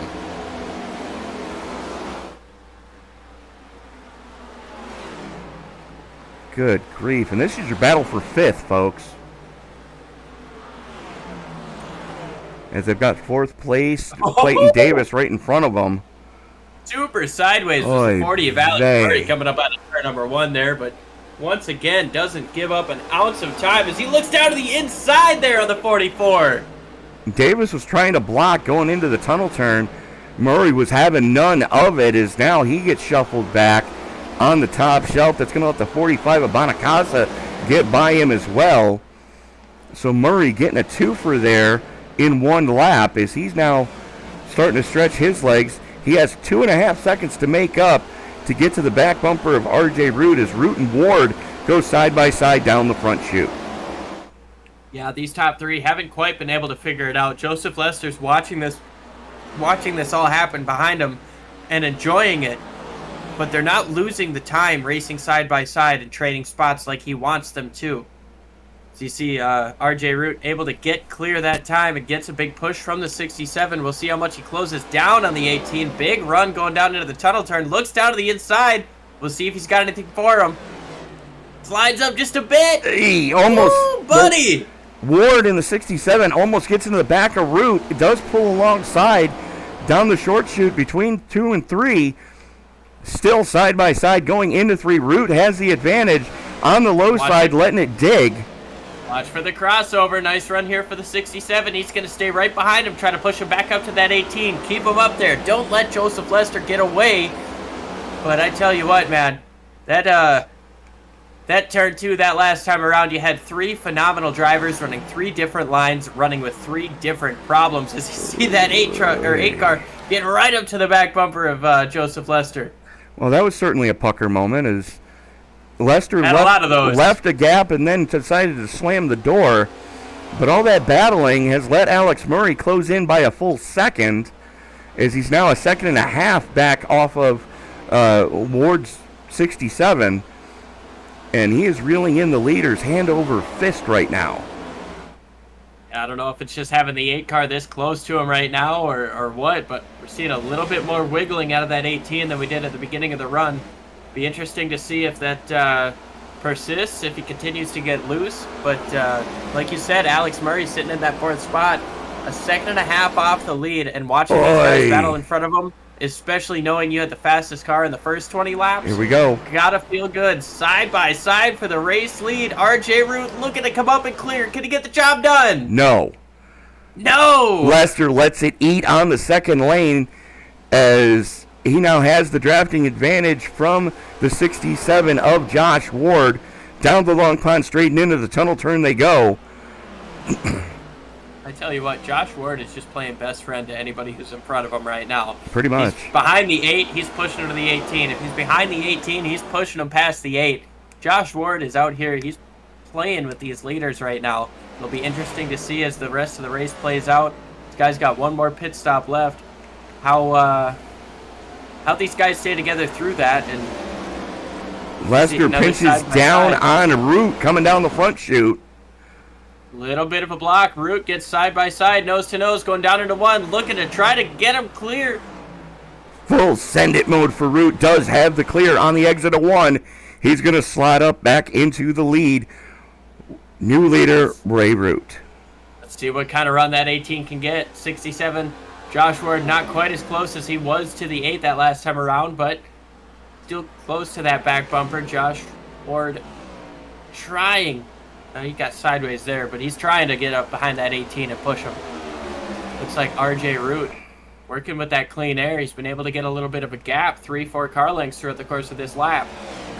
A man who does not have a gap right now is that man in the 48, Matt White, as he is on a climb back through the field after getting into the early melee. Eaton right behind him. Seba Cornez up there as well. That is your battle for 8th, 9th, and 10th. as strong Clayton recovery Davis here. going to be the first one to blink to bring it pit side with 30 to go. Yeah, we talked about, my guess was 27 to 29 with 75% fuel. I think these guys can go about 40 on a full tank of 100. So I think 30, that's probably the absolute outside of this range. But we are definitely getting into the point where that fuel window is open, and we might see some guys try and undercut to gain a few spots, or maybe play some strategy, stay out and see how a splash can go. Or, well, I guess that probably wouldn't work. I don't know how much strategy is being used right now, as the 20 of Alexander is dealing with the 22 of Spivey. Drag race down the front straightaway. Bryson Alexander right in front of these guys. No, not Bryson Alexander. There was a blue car right in front of these guys. Made a hard left to the pits. Coming up off of 3. Came from the wall down to the pits. That was Nick Breidenbach. Nick Breidenbach. So had some trouble earlier on in the race, and just kind of interesting to see him dart down, but side by side get down to the tunnel turn. Well, the good Randy news Spivey. is you can pit here and not go a lap down. Yes. One of the few tracks we're ever going to see where that's going to happen, other than maybe a road course. Yeah, I mean, you're running 55-second laps, and you put about 40 seconds lost on pit lane. It's depending on where you're at against the leader, it's definitely manageable to make a pit stop, come out on the lead lap, and if caution comes out, even for you're in the foreign perfect fuel. spot. Even for foreign fuel, you're still only looking at a 54-second pit delta. Is it that much? 54.58 was Josh Ward last time he was down pit road. Fair enough. Granted, the time running at 55, so you'll lose a little bit less on track, but I don't know the exact math. I would just like to believe it's a little bit further away from being a full lap. Well, these top least three are still running stem to stern. Ray Root, Joseph Lester, Josh Ward, and don't look now, but Alex Murray is on a charge as Root goes all the way down to the pit wall to try to break the draft of Lester. The only problem is Lester has Ward glued to his back bumper, and they don't give up an inch of space. Yeah, I'd like to say that jumping down helped, but I really do think it was a moot point, especially with the big push. You see the 67 getting super sideways there coming up off of turn 1. These guys' tires are obliterated at this point. But, yeah, I don't think snaking down the front straightaway is going to be a huge help when you got guys almost tandem drafting down behind you. Yeah, pretty much, as the rest of this field getting pretty strung out. This is your closest battle on track right now. Yeah, we got Matt Gaskins and Chad Santa racing for 12th place right now. You see a big gaggle right there, but other than that, the race for the lead is for sure the biggest battle right now. As you see Chad Santa, big send on the lapped car there, trying to pull back that 49, who is also one lap down, that sent the Collins. Utilizing that draft, try to keep that 79 Matt Gaskins behind him. But there's only so much you can do in a track this big with straightaways this long, and especially running side by side. That's going to punch a big hole in the air for the guy behind you to get back up. Yeah, absolutely. These guys still picking them up and laying them down, as we are already 26 laps to go. We are going to go side by side, pay a couple bills, and we will be right back after this.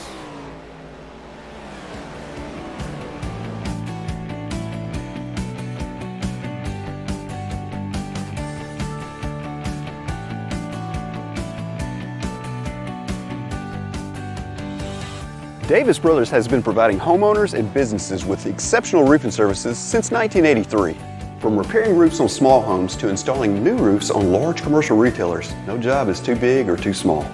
Your home is an important part of your life, and your roof is an essential part of your home. We understand that. Whether you're inspecting, repairing, or replacing your roof, we'll treat your home like it's our very own.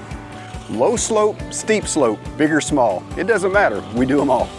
And remember, we have the capabilities and the manpower to take on any size job. When it comes to your roof, it's important to be proactive. Choose an experienced roofer you can trust. At Davis Brothers Roofing, we are your experienced roofer. Contact us today for a consultation and let us earn your trust.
With the Buttkicker Gamer 2, what you see and what you hear is what you feel.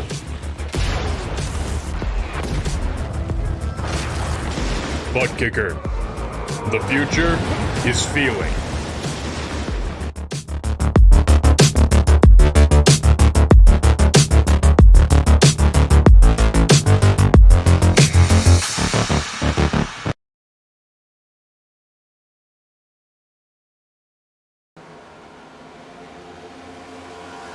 Back live here watching Alex Murray as he's chasing down RJ Root. You saw the 22 Randy Spivey getting around him there, and we're seeing how fresh tires are beneficial. But RJ Root pulling down into the pits, had to let the 22 to his inside. Also comes the 40 and the 67 Josh Ward. The top three all into the pits. Well, actually, Matt White's staying out right now, but be interesting to see. We saw Joseph Lester pull into the pits while we were away. Be interesting to see how those fresh tires help Joseph Lester as he goes through the tunnel turn right now. He's got to put together picture perfect laps. And that is your effective race lead, too. And depending on where these guys blend out, I would like to believe fresh tires were going to be a big help, especially watching that 22 get around the 40. Joseph Lester coming up off of turn number 3. Let's see where everybody blends. Oh, Lester's going to have a huge advantage. Everybody just now getting up off the pits. Joseph Lester going to have plenty of space in front of him. He just snookered everybody. Yep, 2 laps. That's going to equate to about 2, maybe 3 seconds right now. 2 seconds is the gap on Alex Murray as he comes up off of turn number 1. Seems like Murray is already up to speed, though. Getting down the back straightaway, 185 miles an hour going down into the tunnel turn. He's definitely got that rubber band wound right up. As, you know, Murray was your pole sitter for a reason, as both White and O'Rourke peel off to go pit side. That is going to hand the lead of the race over to that man, the Virginia native. And why can I not find... There it is. So Joseph Lester holds about a 2-second lead with 21 laps to go. Alex Murray, 7-time winner this season, stood on the pole, led the first 17 laps until the caution came out. Little pit strategy put him back in the field. 2 tires didn't work quite well, lost some spots, and now he's worked his way back up into P number 2, trying to chase down that 18 car, Joseph Lester. Meanwhile, Joseph Lester looking for redemption after last year. Felt he had such a good chance to win this race. Unfortunately, wasn't able to get it done.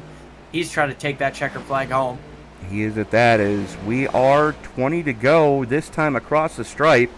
Lester shows the way as Murray and Root still running stem to stern.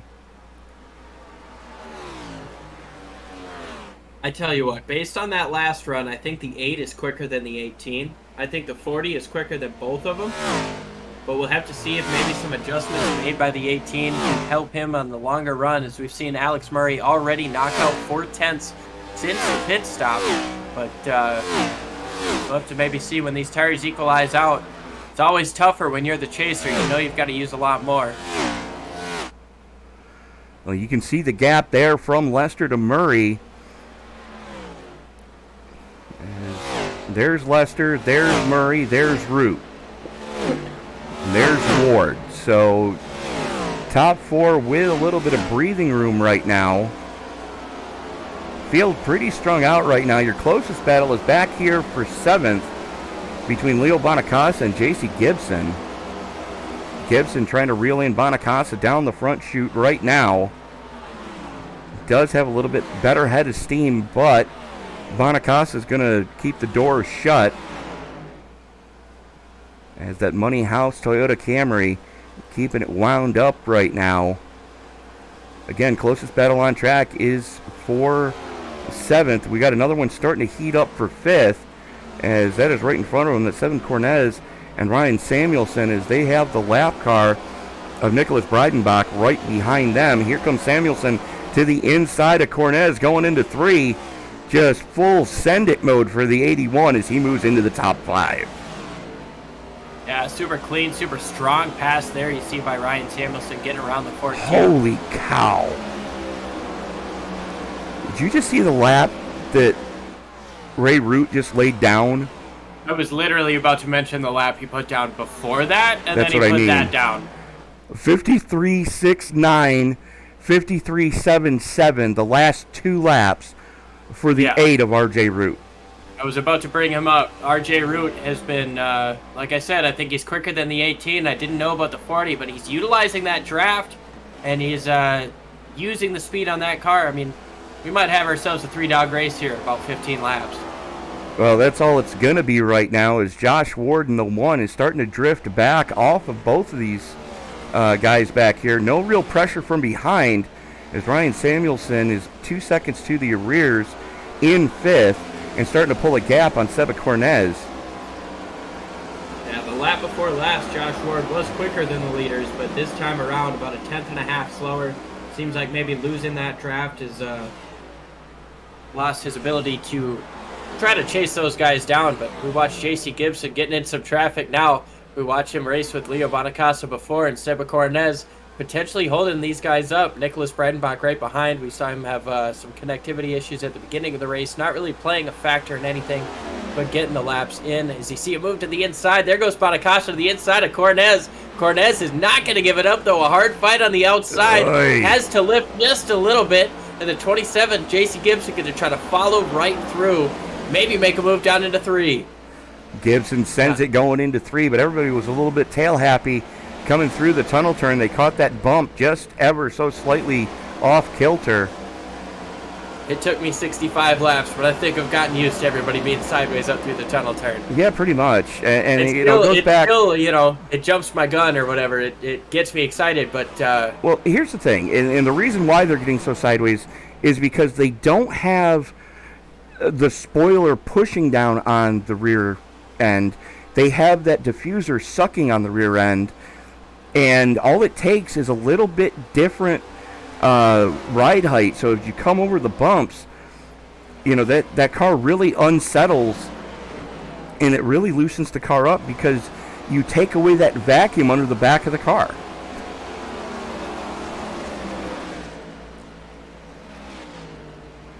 A little bit further back, battle for 14th between Bryson Alexander and Matt Gaskins. I was going to say that's about as good as an explanation as I've heard for that. But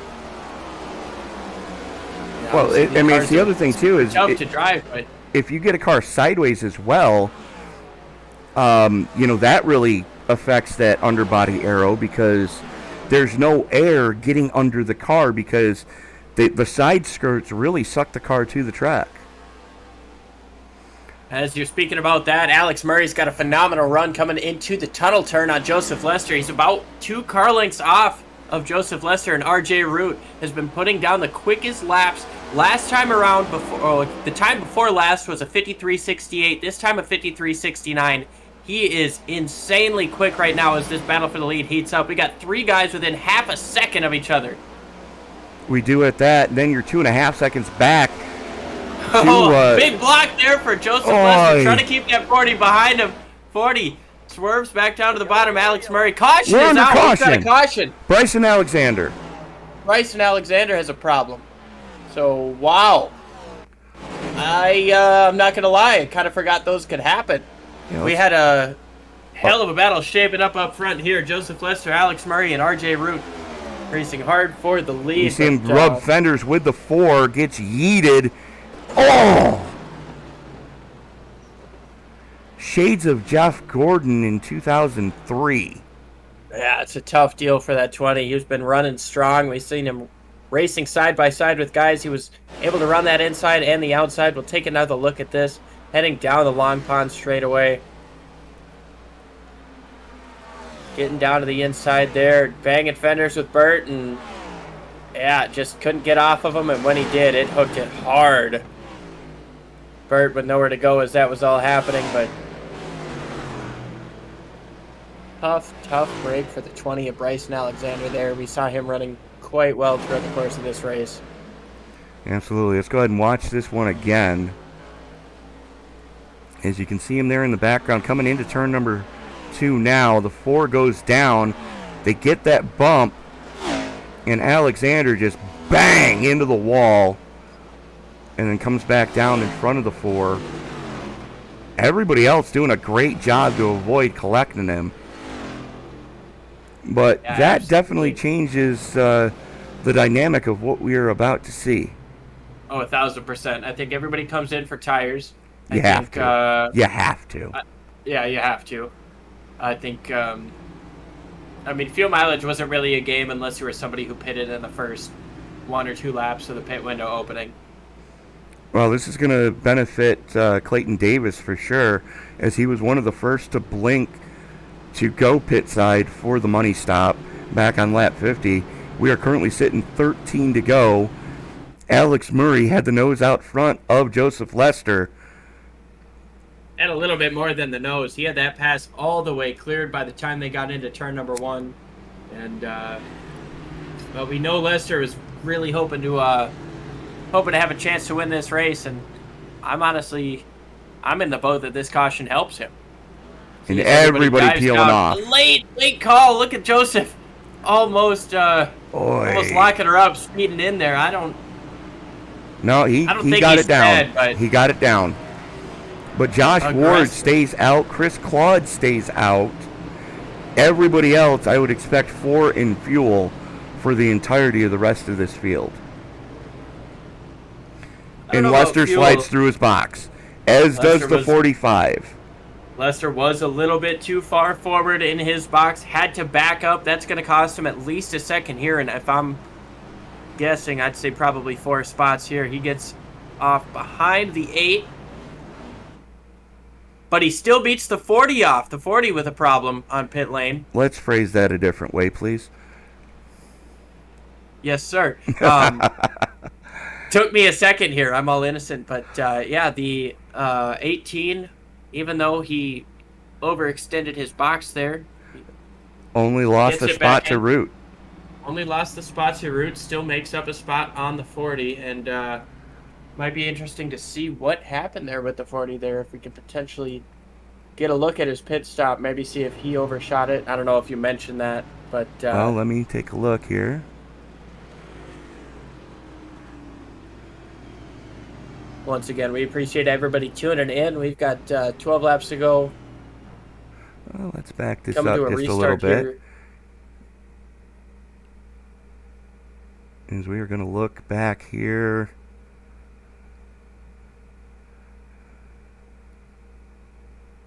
Yes, he did. He slid through his box. Ah, man.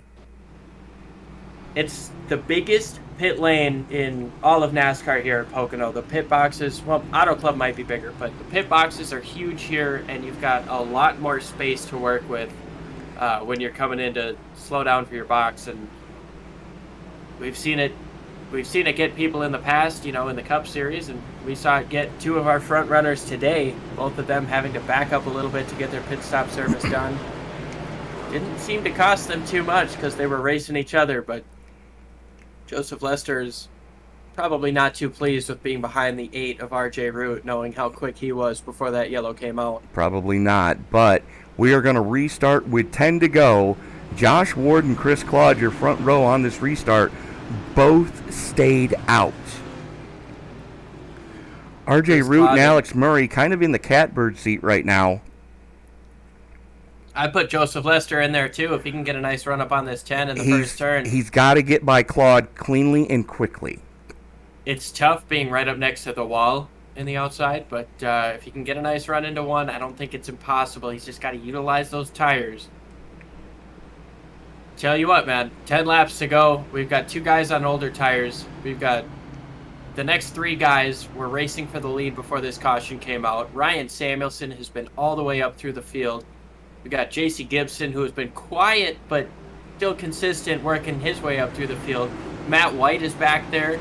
Leo Bonacasa, and let's not forget about Charles Eaton. Charles Eaton, Randy Spivey up there as well. Big time at the beginning of the race, and maybe a couple more restarts will be exactly what he needs here. Charles Eaton restarting in 10th place. As the cloud cover starts to come over the track, that is going to cool the track conditions. Let's take a quick look at the weather to end this piece. Chris Cloud hoping those clouds help him out a lot. 73-degree ambient air temperature, 87-degree track temperature. As virtually no wind as the field comes out of turn number 3. Pace car peels off. Ward has the button. Claude is way back. What is going on there? Claude restarted in about row 3, gets away okay. Joseph Lester has got to be very displeased with that. We see 3 wide, 3 rows back. These guys not really trying to make it 4 wide right now. See Lester in the middle of 3 wide. Chris Claude up in near the wall, not quite in the wall. Matt White with a wild move to the top side. Tags the wall coming up off of turn 1. Doesn't slow him down one bit. There goes Bonacasa into the back bumper of the 27 J.C. Gibson to push him past Joseph Lester. Matt White taking advantage of both of those. And now, through the tunnel turn, you see the 27 slides up just a little bit, keeps it off of Lester. Chris Claude hits the wall coming up off of turn number 2. And now Matt White trying to take advantage of the 27 J.C. Gibson. Ryan Samuelson racing Leo Bonacasa side by side. And I tell you what, Tony, there's way too much action to keep track of. Well, we got a battle for the lead, hot and heavy right now. That's Ward on the top side, Root on the low side, as Alex Murray just biding his time right now. 9 to go. Ward showing the way on the top shelf. But for how much longer? As here comes Root going full send it mode, going into 1. Ward tries to battle back on the second lane. Up, but he doesn't quite have enough. Alex Murray decides to go down to the bottom to follow the 8, RJ Root. Look at these guys slinging 3 wide, fanning out down the long pond straightaway. Joseph Lester still trying to get an advantage there, but a big push out of the 40, Alex Murray. Murray pushing just that pushed 8, Root. RJ Root. Pushed Root by Ward and trying to get by himself. Oh, Lester! Lester almost gets into White coming through the tunnel turn. Let's go back to this battle for second right now, as Ward and Murray just going after each other. Tell you what, Ward on and these, Root drops down to pick up Murray. Ward on these older tires is putting on a show right now. I expected him to be gobbled up on the restart, but here he is racing with 2 of the best of the race so far. And both of them on fresh tires. You see him slide wide there, trying to get a wide apex and get a nice run down the long pond straightaway. Slots himself into 3rd right now, and it looks like that battle for the lead is just going to be down to 2. Unless Joseph Lester and Matt White can get a bit of a draft. They've got to have a lot of hope, though, that their draft is, going to be good enough. Or maybe for another yellow, but to me, it's looking like a 2-horse race out front. RJ Root, Alex Murray, all over each other. Alex Murray trying that top side. RJ Root going to slide up a little bit. Murray tries to slide back down. Maybe a little bit of dirty air doesn't let him get there, but 1 car length separating these 2 down the front straightaway. 7 laps to go. RJ Root. Alex Murray just laid down a lap, 53.46.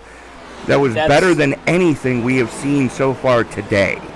I was about to say that about RJ Root's 53.51, but Alex Murray goes and tops that by half a tenth. Murray is not playing games today. He knows he has one of the fastest cars.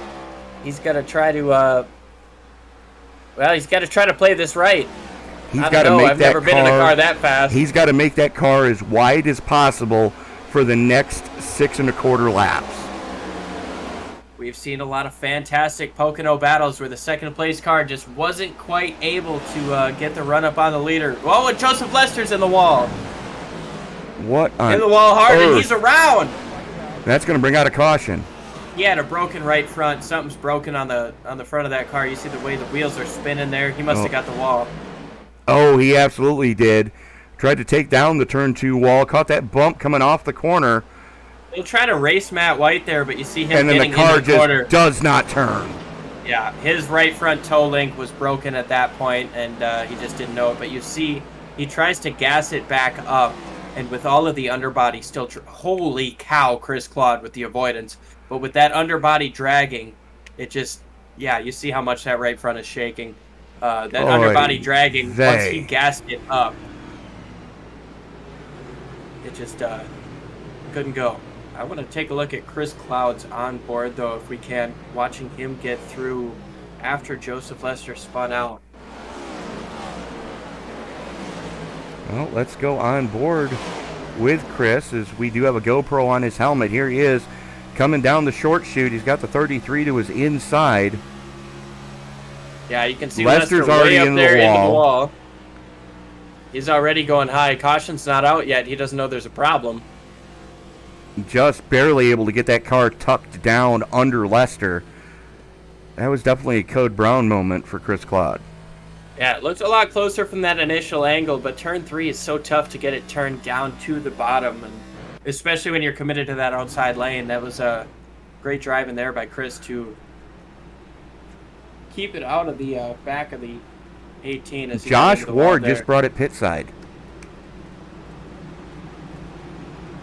Looks like he's the... A little bit of tire strategery going on here. well, I think he knew he couldn't hold on with old tires, and so now maybe he's hoping he can pass some of these guys coming up through.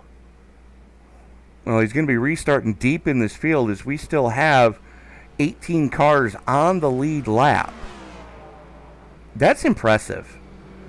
You know, It really is. at Pocono, 80 laps in, we still have 18 on the lead lap. Brad Gunn, 2 laps down. Tony Burt, 2 laps down. Joseph Lester trying to get that damage repaired. Same for the 20 of Bryson Alexander.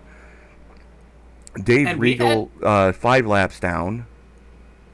We've had some good green flag runs, too. Obviously, the first one of the race went 17 laps. And then we had another, I think, 16-lap run. No, it was longer than that. I mean, we saw some green flag pit stops starting to take place, and yeah, having 18 guys on the lead lap still, that's pretty impressive, especially given the rashes of yellows that we've seen and the contact. But, There have been some hard hits tonight.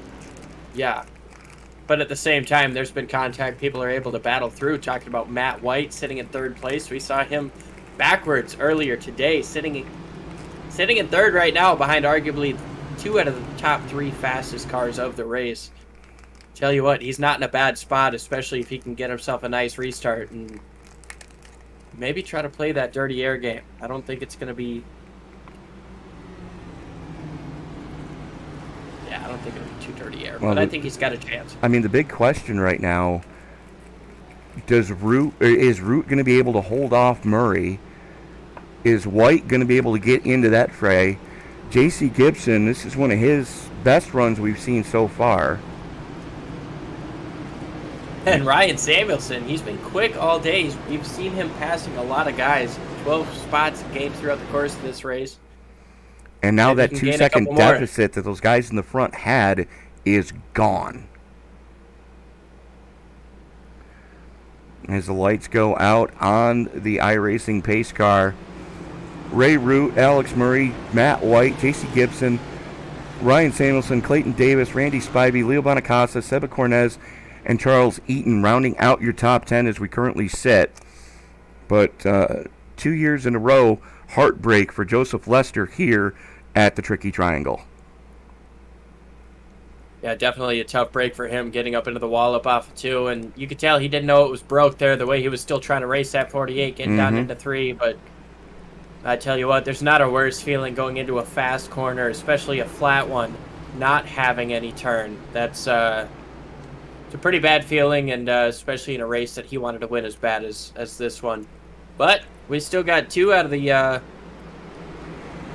fastest cars out of the throughout the course of the race are sitting on the front row.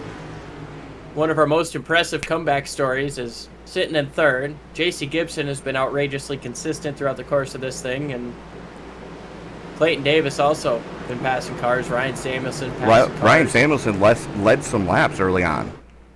Yeah. As here we go, the field works its way into the 3-4 complex. Restart with 3 to go. Katie, bar the door. As here they come out of turn number 3. Pace car getting ready to haul it on off. Field entering the Geico restart zone. Green, green, green. Green flag is out. A nice start from Root, but not as nice as we've seen. Alex Murray able to stay within a car length, and they're all clear, 1st through 4th. You see Matt White trying to look down to the inside. Not quite enough there for him to stick with it. RJ Root, 3 laps to go to try to hold this 40 car behind him. 2 of the top winningest drivers of the series this season. I think 11 wins combined for these top 2. Matt White not far behind.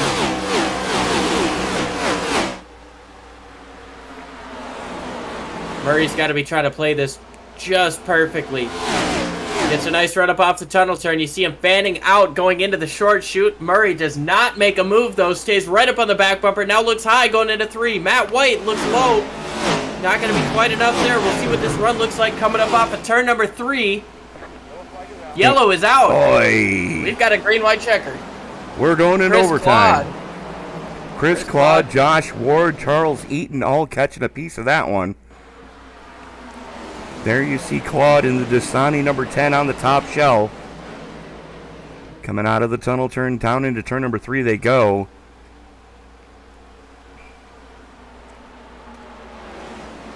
Oh, the 75. Oh, man, that's a tough break for Eaton. The one Chris of Claude Ward. just backs the wall trying to not hit anybody, and unfortunately seems to have gotten hooked in the wall. Well, let's back that up and take a look from Eaton's perspective here. You see him in the green car on the low side as they're beating and banging in front of him. Yeah. And see what happens there. Oh, Stannard just gets into the back bumper there. 63 with nowhere to go either. Tough break for Wyatt. 67 catching a race car to the face. Chris man, Claude really absolutely nowhere to go. Ward just made that pit stop that last time to get the fresh tires, risked being in the back, and that is the risk that you take, especially this late in the race when everybody is giving it 100% and then some, you know? Well, keep your eye on the 75 in front of him. The 59 gets a good run, dives it to the inside, doesn't have the room, gets up into the 63, the 67 goes around, the 11 goes around, and Chris Claude, absolutely nowhere to go, just gets piled into. Now, if I'm going to play full-on Couch Racer... Sure. Shout out Couch Racer on Twitter. Couchracer.com. Yep.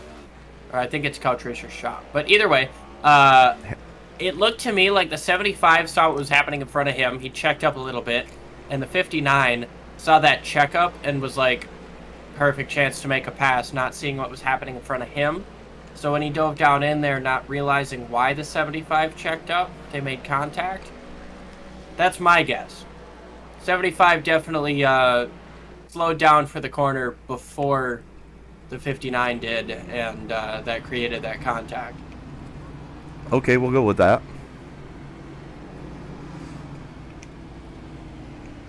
Sounds good to me. Can I have you look real quick to see how many attempts at this we're going to get? 3. 3, okay. Yep, 3 green white checkers. So Ray Root, Alex Murray, Matt White, J.C. Gibson, Ryan Samuelson, Leo Bonacasa, Clayton Davis, Randy Spivey, Seba Cornez, and Ken Ron into the top 10. It's a name we haven't talked much about all night. There you see the 33 of Ron. Nice, quiet night for him. I don't think either one of us have actually brought up Ken Ron at all tonight, but that is a beautiful looking paint scheme, and Doesn't look like he's got any marks on either side of that thing. So he's had himself a really clean race. Sitting in the top 10 right now on a green-white checker. That's got to be feeling good. That's got to be what that team is looking for. Absolutely. As there is the Prodigy Esports number 8 of Ray Root, your current race leader. And he has Alex Murray to his outside on this restart. Yeah, these guys getting antsy, almost ready to double up, but the light's still on the pace car. We're not quite ready for this restart yet, but judging by these guys' anticipation for it, you wouldn't know it. Well, See them already trying to double up, waiting for this one to green this time. Now the question is, which Prodigy car is going to be on the top step of the podium, and where is the other Prodigy car going to end up? As both those front row cars are Prodigy Esports Chevy Camaros. I'd like to believe, given the fact that they're both Prodigy Esports Chevy Camaros, they're going to race each other clean. So I'd like to think, based on that, they'd probably take 1-2 on the podium. Well, I know that they currently... This is also a green-white checker at right. Pocono. So anything can happen. But I do know that team has two very important rules. Rule 1, try not to kill each other. Rule number 2, if you are going to kill each other, make damn sure it's a SportsCenter highlight for the remainder of the year. Enough said right there. We got ourselves a good green-white checker coming up. You see that 40 on the top side scrubbing his tires, trying to get rid of any of the marbles that he might have picked up through 1 and 2. iRacing is phenomenal in terms of their tire wear. Marbles do fly off and get into the grooves that you're not running, and so... And you can actually see it through the corner there as they come through turn 2. You can see all the little particles on the outside of that corner. And you'll know when you get into them, trust me. Oh, yeah. Be like driving on glass. It'll look almost as... it'll look similar to Joseph Lester getting into the turn 3 that last time. Exactly. But not quite. You'll still have 4 wheels. He only had 3 at that point. But, well, here we go. Getting in those marbles. It's a tough break. Got to make sure those tires are perfectly... Attempt number 1 at a green-white checker as the field comes off of turn number 3. Pace car gets ready to peel on off. There it goes, and here we go. Now the leader has to make it back around to take the white flag. Cross the start-finish line to take the white flag, and we are racing back to checkers. If not, we're going to rack them, stack them, and try it again. As we are 3 wide for third. 3 wide for third. Matt White gets up into the side of JC Gibson. A little bit of contact there. Samuelson gets sideways. Here comes Bonacasa getting through the middle there, and 3 wide behind him. And we're stacking it again. Crash. Big crash. Yellow's going to be out. 14. Siba Cornez was in it. Slides up into the front of the field. Gets 1 more. We got at least 4 caught up in that one down the Long Pond straightaway. Clayton and we Davis, are going to rack them up again. Davis, Claude, and Spivey all catching a piece of that one. Let's take a look at what did happen here. As it's going to happen right there. Ryan Samuelson and J.C. Gibson. They were 4 wide. Oh! No, it wasn't Samuelson. I apologize. Matt White and J.C. Gibson got contact. Oh, my goodness. In turn 1. Ryan Samuelson was on the inside, and he got loose. And I think everybody behind it was reacting and trying not to lift. Well, let's take a look now from the chopper. This is the overhead. Keep your eye on the 44. Yeah, as there you see the 45 shoot the gap. Loose. The 81 gets up into the 44. The 44 gets... Oh! Touch and net code. I think the contact would have happened either way, but a touch and net code gets... I mean, the 44 clipped him and... Couldn't... I don't know if that wasn't Siba, but... Yeah, no, that was Siba Cornez got into that one. Let's take a look at what happened from Chris Claude here. You see him in the 10. You see it popping off in front of him. All he sees is smoke as, the 44 goes up, nerfs him, and Claude goes down into the safer barriers. So we're going to watch from, this is Cornez in the 14. Watch the birdie as you can see the smoke already starting to form. 44 goes down, 22, and bang! Yeah. And then 44 got double in his bang Ivy and as the 36 did. hits the spinning Seba Cornez. That was Brad Gunn getting into him. Yeah, Cornez just came up, tail end, caught Gunn, and a huge hit for that 36. But Let's watch this from Gunn. Matter of fact, we are going to go on board with Gunn. There you see it popping off in front of him. Smoke, nothing, bang! oh, and he got a clip too from the 24, I think. Yeah, he did. Reidenbach. So he couldn't. Reidenbach He just couldn't. trying to get through there. He couldn't get down away from Cornez and just blast the driver's door of the 14. That's a tough break for him, but when we talk about tough breaks, we can talk about I believe our biggest mover right now, Ken Ron, sitting in 8th place now after that quick caution there. Absolutely. And how about Josh Ward getting his climb back through the field? Did they Yeah, have after a being fast involved in repair that tonight? I want to say yes, but I wasn't sure. Let me double check. Yeah, double check the info page. Because that's the only way I can figure out how some of these cars are still No back fast out on repairs. track. No fast repairs. Okay. Nope. That's And that's- even more impressive of what Matt White's able to do. Oh, 1,000%. And Josh Ward, obviously. Chris Cloud, up until that last contact there, he was doing all right after having a little bit of damage from before. And well, I mean, it's good to see he's still able to rub fenders and get a little bit of damage without it totally ruining your race. But Yeah, but when you nose it into a safer barrier down the Long Pond straightaway, you would expect engine problems. And Matt White did just that to bring out caution number 2. Got the old Spanish Archer, the elbow, coming off a 1, and did eat that inside safer barrier. And it doesn't seem to be affecting him. As a lot of times we see with just a little bit of front end damage, it can get into that radiator, and then you start to overheat, and next thing you know, your engine just goes. yeah, I mean, especially at these big tracks. I mean, aero is so important. You get a little bit of front end damage that's gonna hurt your corners. But when you're on the gas as much as you are at a track like Pocono, I mean, you've got And in 4th gear as long as you have to be to get the runs off of 1 and 2. you've got 2 straightaways that are longer than half a mile. Right. You are absolutely 100% on the gas from the time you come out mid-corner to whenever you decide your braking point is. That's a lot of stress to put on the engine. And might not be too tough with a green-white checker here, but it does speak a lot to the 48 team being able to keep them up there as we get ready for this green-white checker attempt number 2.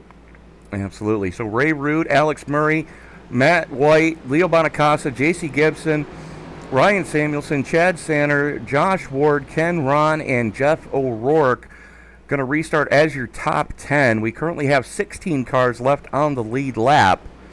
That consisting of Matt Gaskins, Charles Eaton, Lauren Jones, Chris Claude, Randy Spivey, and Tony Burt, as everybody else behind them is either multiple laps down or still on pit road trying to get damage fixed.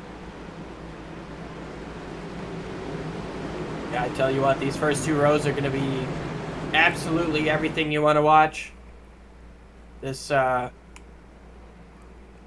restart's going to be wild. We're going to see a lot of good mid-pack action, but Murray's starting to get the blinkies. That's not good. no, sir. As the field comes out of turn number 3 for what we hope will be the final restart. Root has the button as the pace car peels on off into the Geico restart zone. Root jumps on the loud pedal, and his Prodigy Esports teammate Alex Murray slots in behind Matt White, getting a decent getaway as 1, 2, 3 stem to stern here side by side from Leo Bonacasa and Ryan Samuelson battle for 4th. Alex Murray tried to get a little bit of a top run there. As you see 3 wide there, Randy Kahn there. Oy. Ron. Sorry there. Ken Ron. Ken Ron. side by side here with Samuelson and the 45 of Bonacasa racing for 4th place. Top 3, like you said, stem to stern. I like that phrase, but oh man, I thought that was going to be contact. Big crash coming out of the tunnel turn. Crap. Looked like Lauren Jones, Chris Claude involved in another one. Jeff O'Rourke, Randy Spivey also caught up in a second one. Well, this is what caused that whole melee, is we are following the 11 of Lauren Jones. Jones gets in there wide. Chris Claude behind. Oh! The 28 comes down and hooks Randy Spivey. And Chris Claude absolutely nowhere to go, just catches a race car to the teeth. It's a tough break for him. He's been involved in the last couple of cautions, and that car looks all right, but either way, you never like to make contact, and especially when it happens. We are on board right now with Chris Claude. You can see it pop off in front of him right there. Gets hip checked, and then bang. Yeah, as soon as that hip check happens, he's turned to the right. There's nothing he can do, and it's a tough break for him. I hope it doesn't lead a lot of damage, but we did see a lot of damage from some of these guys here. Heavy hits from Randy Spivey there. 28 hit pretty hard too.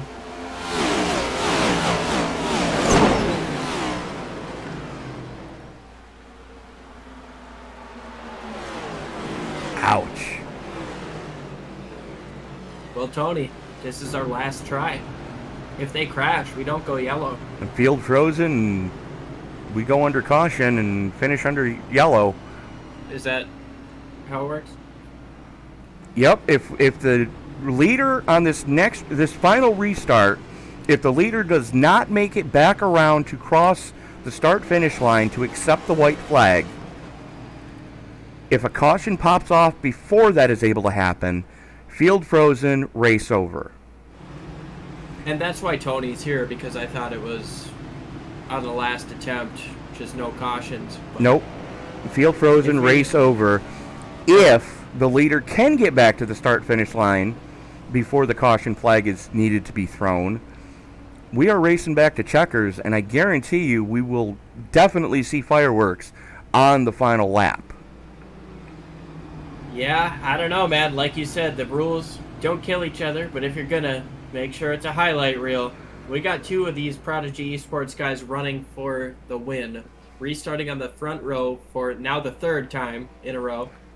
This is gonna be a highlight reel, whether they crash each other or whether they race it clean. Either way, this is not gonna be a 2 laps you want to miss racing up front. So are you saying this is one of those races that we're probably going to have to send into iRacing for the top 10 of July? No, well, I mean, I hope so, yes. I thought you meant protest-wise No. or something like that. For No. sending it in. But yeah, absolutely. I think this is, we're setting up for something we got to send to Alex Horn on iRacing.com. Absolutely. To, you take a look at your top 5 right now. Root has had speed all night. Murray's had speed all night. White has had speed all night. Bonacasa has had speed all night. Samuelson and Chad Sanner are 2 of your biggest movers with plus 12 apiece, sitting in 5th and 6th. Mm-hmm. And then Ken Ron sitting in 9th is plus 20. So, as we're getting ready to turn them back loose, we should get lights out on the pace car this next time by. And we are getting close to the sunset. Obviously, last green to a checker, we're not dealing with weather or anything like that, but that sun setting, not a lot of the track is going to be in any sunlight. I don't know if maybe cooler track temperatures will help anybody, but it has cooled down a little bit. As when we went on the air, we were at 90-degree track temperature. Right now it's 82 with 72-degree ambient air and wind pretty negligible at only 1 mile an hour. And it is a push straight down the Long Pond straightaway. So, let the games begin, boys and girls. Let the games begin indeed. Like Tony was mentioning earlier, breaking down this top 5, we've got the front row that have been 2 of the dominant cars all race. Raymond Root wasn't leading quite as much as, say, Alex Murray was, but he's been up front throughout the course of this race. Then we've got Matt White, big comeback story, and then we've got Leo Bonacasa, who's been consistent, like you said, been fast. Samuelson's been fast, and Gibson's been fast. I think Samuelson and Gibson are kind of on the same boat right now, that they've been quick, but haven't quite been able to taste that front that clean air, and if they can get a chance, they'd be pushing it, but 2 laps to go. I don't know. It's going to be tough. Well, I think it comes down to the front row.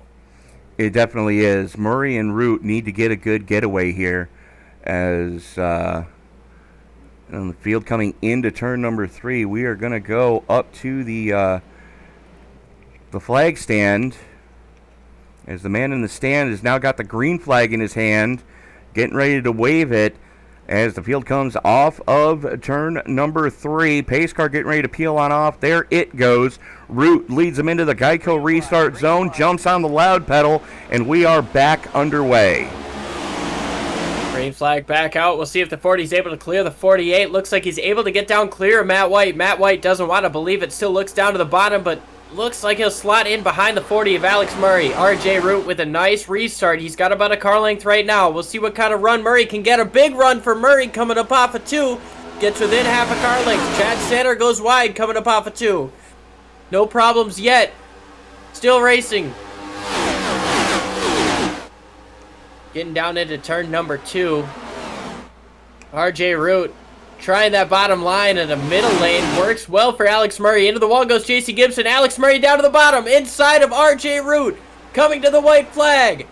RJ Root gives him the inside. We'll see if there's a crossover coming. Oh, Alex Murray got a little bit loose. Is able to clear the 8. Root gonna have the drafting advantage down the front stretch here. We are racing back to checkers. RJ Root looking to the top side. He's got a little bit of side draft. He's looking up there. He's got the nose. Looking up top. Running the top side above the 3rd lane. Can Alex Murray clear him coming up off of 1? It looks like he does. RJ had to let off just a little bit. That's going to give the 48 a chance to get up to his back bumper. Does he give him enough draft to give one last chance at the 40? Or is Alex Murray going to come home and take his 8th win of the season?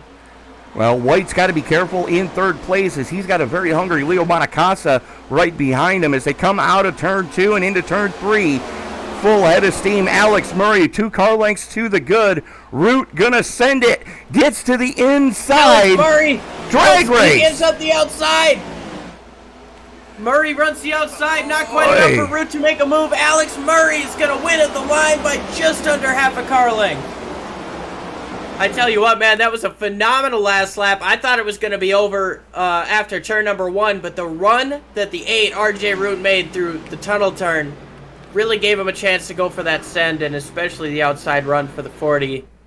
It absolutely did at that, as we are going to go back and take a look at that. And you see Murray on the top shelf. Root gets a run going into 3.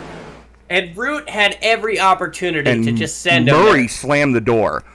And, that's where it's a good thing it was his teammate behind him and not anybody else. Because if it had been anybody other than another Prodigy Esports driver, Alex Murray would have been pointing the wrong way on a one-way street.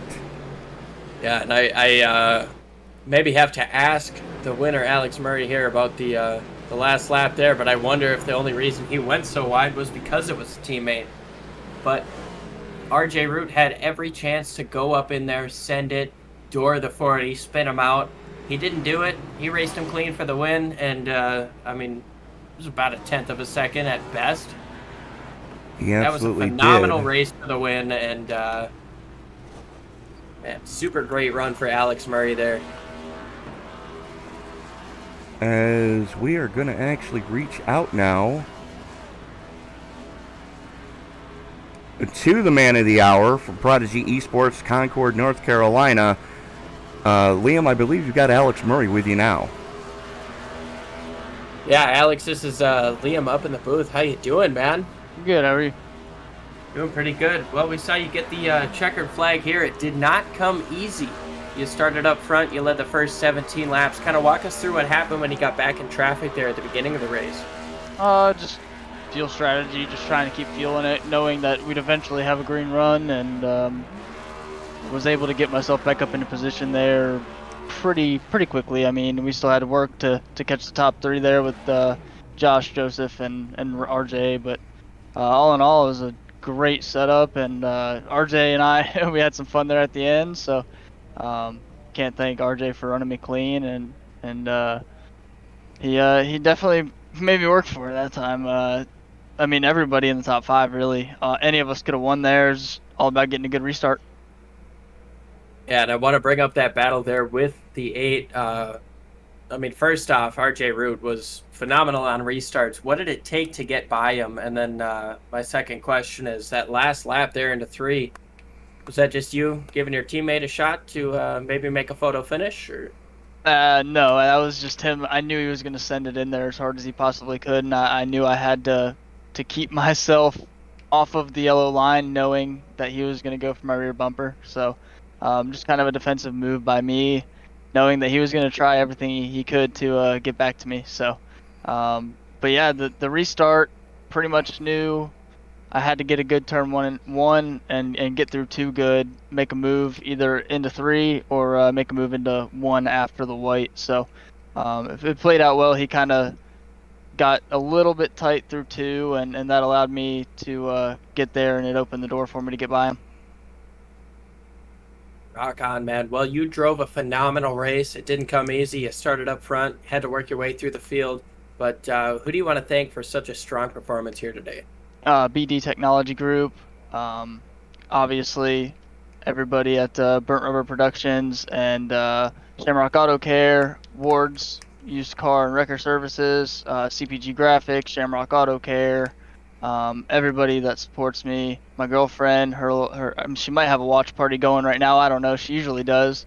And then everybody at Prodigy Esports and Frontline Esports for putting in the hard work on the setup this week, and working well together, and we're just gonna keep doing what we do. Rock on, man. Well, congratulations on the win. Go celebrate with the team, and thank you for joining us. Yeah, I appreciate it. Thank you, guys. So that was our race winner, Alex Murray. And joining us now, the man who led quite a bit of the closing laps of this piece, Gloucester, Virginia's own Ray Root. And RJ, all things considered, can't be too disappointed in a 1-2 finish for Prodigy Esports. Yeah, I mean, we're pretty happy with it. I thought I had it. I just, on those last couple of restarts, I saw that Alex was beating me in turn 2, and he put in the practice this week and building the setup, and I didn't run any practice because I was running for Spa. So he just was able to outdrive me there. Well, I mean, you guys definitely had 2 of the cars to beat all race long. You know, you didn't get too separated from each other for the most part, but tire strategy definitely playing a big role into tonight's race. Well, we decided to take no tires at the beginning of the race. On the lap 16 caution to save us that, because we were kind of short, and then just kind of rode around until the long green flag run, where it was a 2v1 between me and Joseph Lester and Josh Ward, and finally got by both of them and had to pit, and so we had 1 set of tires left, and with 10 laps to go, when that caution came out, we said that we were going to take our last set and make our bed and lay in it. Yeah, absolutely. But, you know, as the season is starting to wind down a little bit here, we go next week to a track very similar to this, flat banking and 41 laps. Actually, we're going to the road course at Indy next week. What are your thoughts going into that race? I absolutely love road course racing, and last year I won that race by 48 seconds. So about half a lap. Yeah, I'm hoping to put the same whooping this year as I did last year. All right, Ray, who do you need to thank before we turn you loose? I'd like to thank BD Technology, Race and Rehab, GT Omega, Steel Series, everybody over at Prodigy and Frontline, and thanks to Alex for this amazing set. All right, RJ Root, congratulations on a podium here at Pocono. Hopefully we're talking to you one spot sooner next week at Indy. Thank you. So that was our second place finisher. And Liam, I believe you've got Matt White with you now. Yes, I do. Matt, you had yourself quite a roller coaster of a day. First off, just kind of walk me through that first green flag run. We saw you making a lot of moves, making a lot of passes. What was working well with that car? I mean, that first run, I mean, I had a ton of straightaway speed. I had, we had a really good setup underneath us tonight, and just trying to overcome there, trying to get people to go forward. And then I was just able to pull under people and just pull away. I mean, that was executed perfectly for at the beginning there. We obviously saw you get caught up in some contact. It didn't seem like the damage was too bad. You were able to get back up through the field. Kind of walk us through your recovery there. Well, when I had some damage there out of turn 2 there, and I was, spun backwards essentially, and I was like, all right, come and get it fixed. We had about 2.5 minutes, 2 minutes damage. And at that point, it was just, kind of like, all right, we need to salvage a good finish, a top 10 for a championship, so we can make gains on the 20th or so that I need to stay above. So it was just, kind of pound the pavement and just work at it, the rest of the race. Yeah, rock on, man. I mean, you did a phenomenal job recovering, and we saw you up there towards the end. At kind of what point did you realize maybe you had a shot at this, and maybe what more could you have done on that last restart, or couple of restarts on those green-white checkers? Yeah, I think I knew I was in good shape when it was coming to that green flag pit stop before all the last-minute restarts we had there. I was able to catch, I think it was 6th and 7th, which was Leo and Ryan. Once I knew that, I was like, if I can get a caution here, we could have a shot at first, or at least the top 3. Although I was hoping for it to actually just go green, I was satisfied with the top 5, top 7, just because, like I said, I just needed to finish the race tonight. Well, you did more than finish. You found yourself on the podium, and well, I tell you what, for a third place finish, who do you want to thank for helping you get up there? Yeah, I just want to thank all my sponsors tonight: Virpil Controls, JCB out of Grand Meadow, and Rapid Fire Pizza out of Indiana. They really, and the guys at the shop, they really put on a excellent display to give me to go down there and win and try to win every week. And obviously it's been a heck of a ride this last couple races. Well, you had yourself a heck of a ride in the last few, but you had a heck of a ride today. A lot of ups and downs. Congratulations on your third place finish, and we'll go ahead and turn you loose here. All right, thank you so much, guys. See you next week. Appreciate you. So we've got another one in the books, my friend. As let me just do a couple of things on my end. We will bring up the results. Yeah, I mean, we thoroughly had a fantastic race here. Obviously saw Alex Murray get out front and lead a lot of laps early, but watching him work his way up through the field, we almost, I wouldn't say discounted him, but we didn't really focus on him as one of the lead players up until that last pit stop happened. And well, because he got caught up in that early melee, he had a great recovery drive. Yeah. Well, Murray didn't get caught up in the melee. He took 2 tires and fell back a little bit. Yeah. No, the 2 tires definitely did not work here tonight. And it definitely won't work next week as we go to the road course at the Brickyard. So something to be mindful of there. But taking a quick look at our finishing order, Alex Murray, Ray Root, Matt White, we all heard from all 3 of them. Leo Bonacasa, Josh Ward running out your top 5. J.C. Gibson, Ryan Samuelson, Chad Sanner, Ken Ron, and Matt Gaskins rounding out your top 10. Liam? Yeah, after Matt Gaskins, we've got Jeff O'Rourke, Chris Claude, Lauren Jones, Charles Eaton, and Tony Burt rounding out your lead lap finishers. David Regal, the first off the lead lap, was 4 laps down in 16th. Then we've got Randy Spivey, Zendla Collins, Clayton Davis, and Bryson Alexander rounding out your top 20. Seba Cornez, right. Brad Gunn, Alex Princeton, Nicholas Breidenbach, and Wyatt Fink rounding out your top 25. Joseph Lester, what could have been, had he not banged the wall coming out of 2, relegated to 26. Joe Stafford getting caught up in a late race melee as well, down in 27th. Nolan Hodgson, Bennett Allen, Eugenio Alonso, all getting taken out early, and Austin Story rounding out your field of 31 here tonight. So that is going to about do it for us from Pocono. Be sure to join us tomorrow night for the CleanRacing.net Truck Series as they come here for round number 4 of their season. And then the triple header on Tuesday night, the AARL Truckers Feed America Cup Series will be going to Hotlanta for round number 2. The Rickman Tech Cup Series will be going to round number 2 at Darlington. That is an 8:20 and 8:50 Eastern Time start, respectively, with those two. And then the nightcap will be Western States Racing round 4 from the Indianapolis Motor Speedway.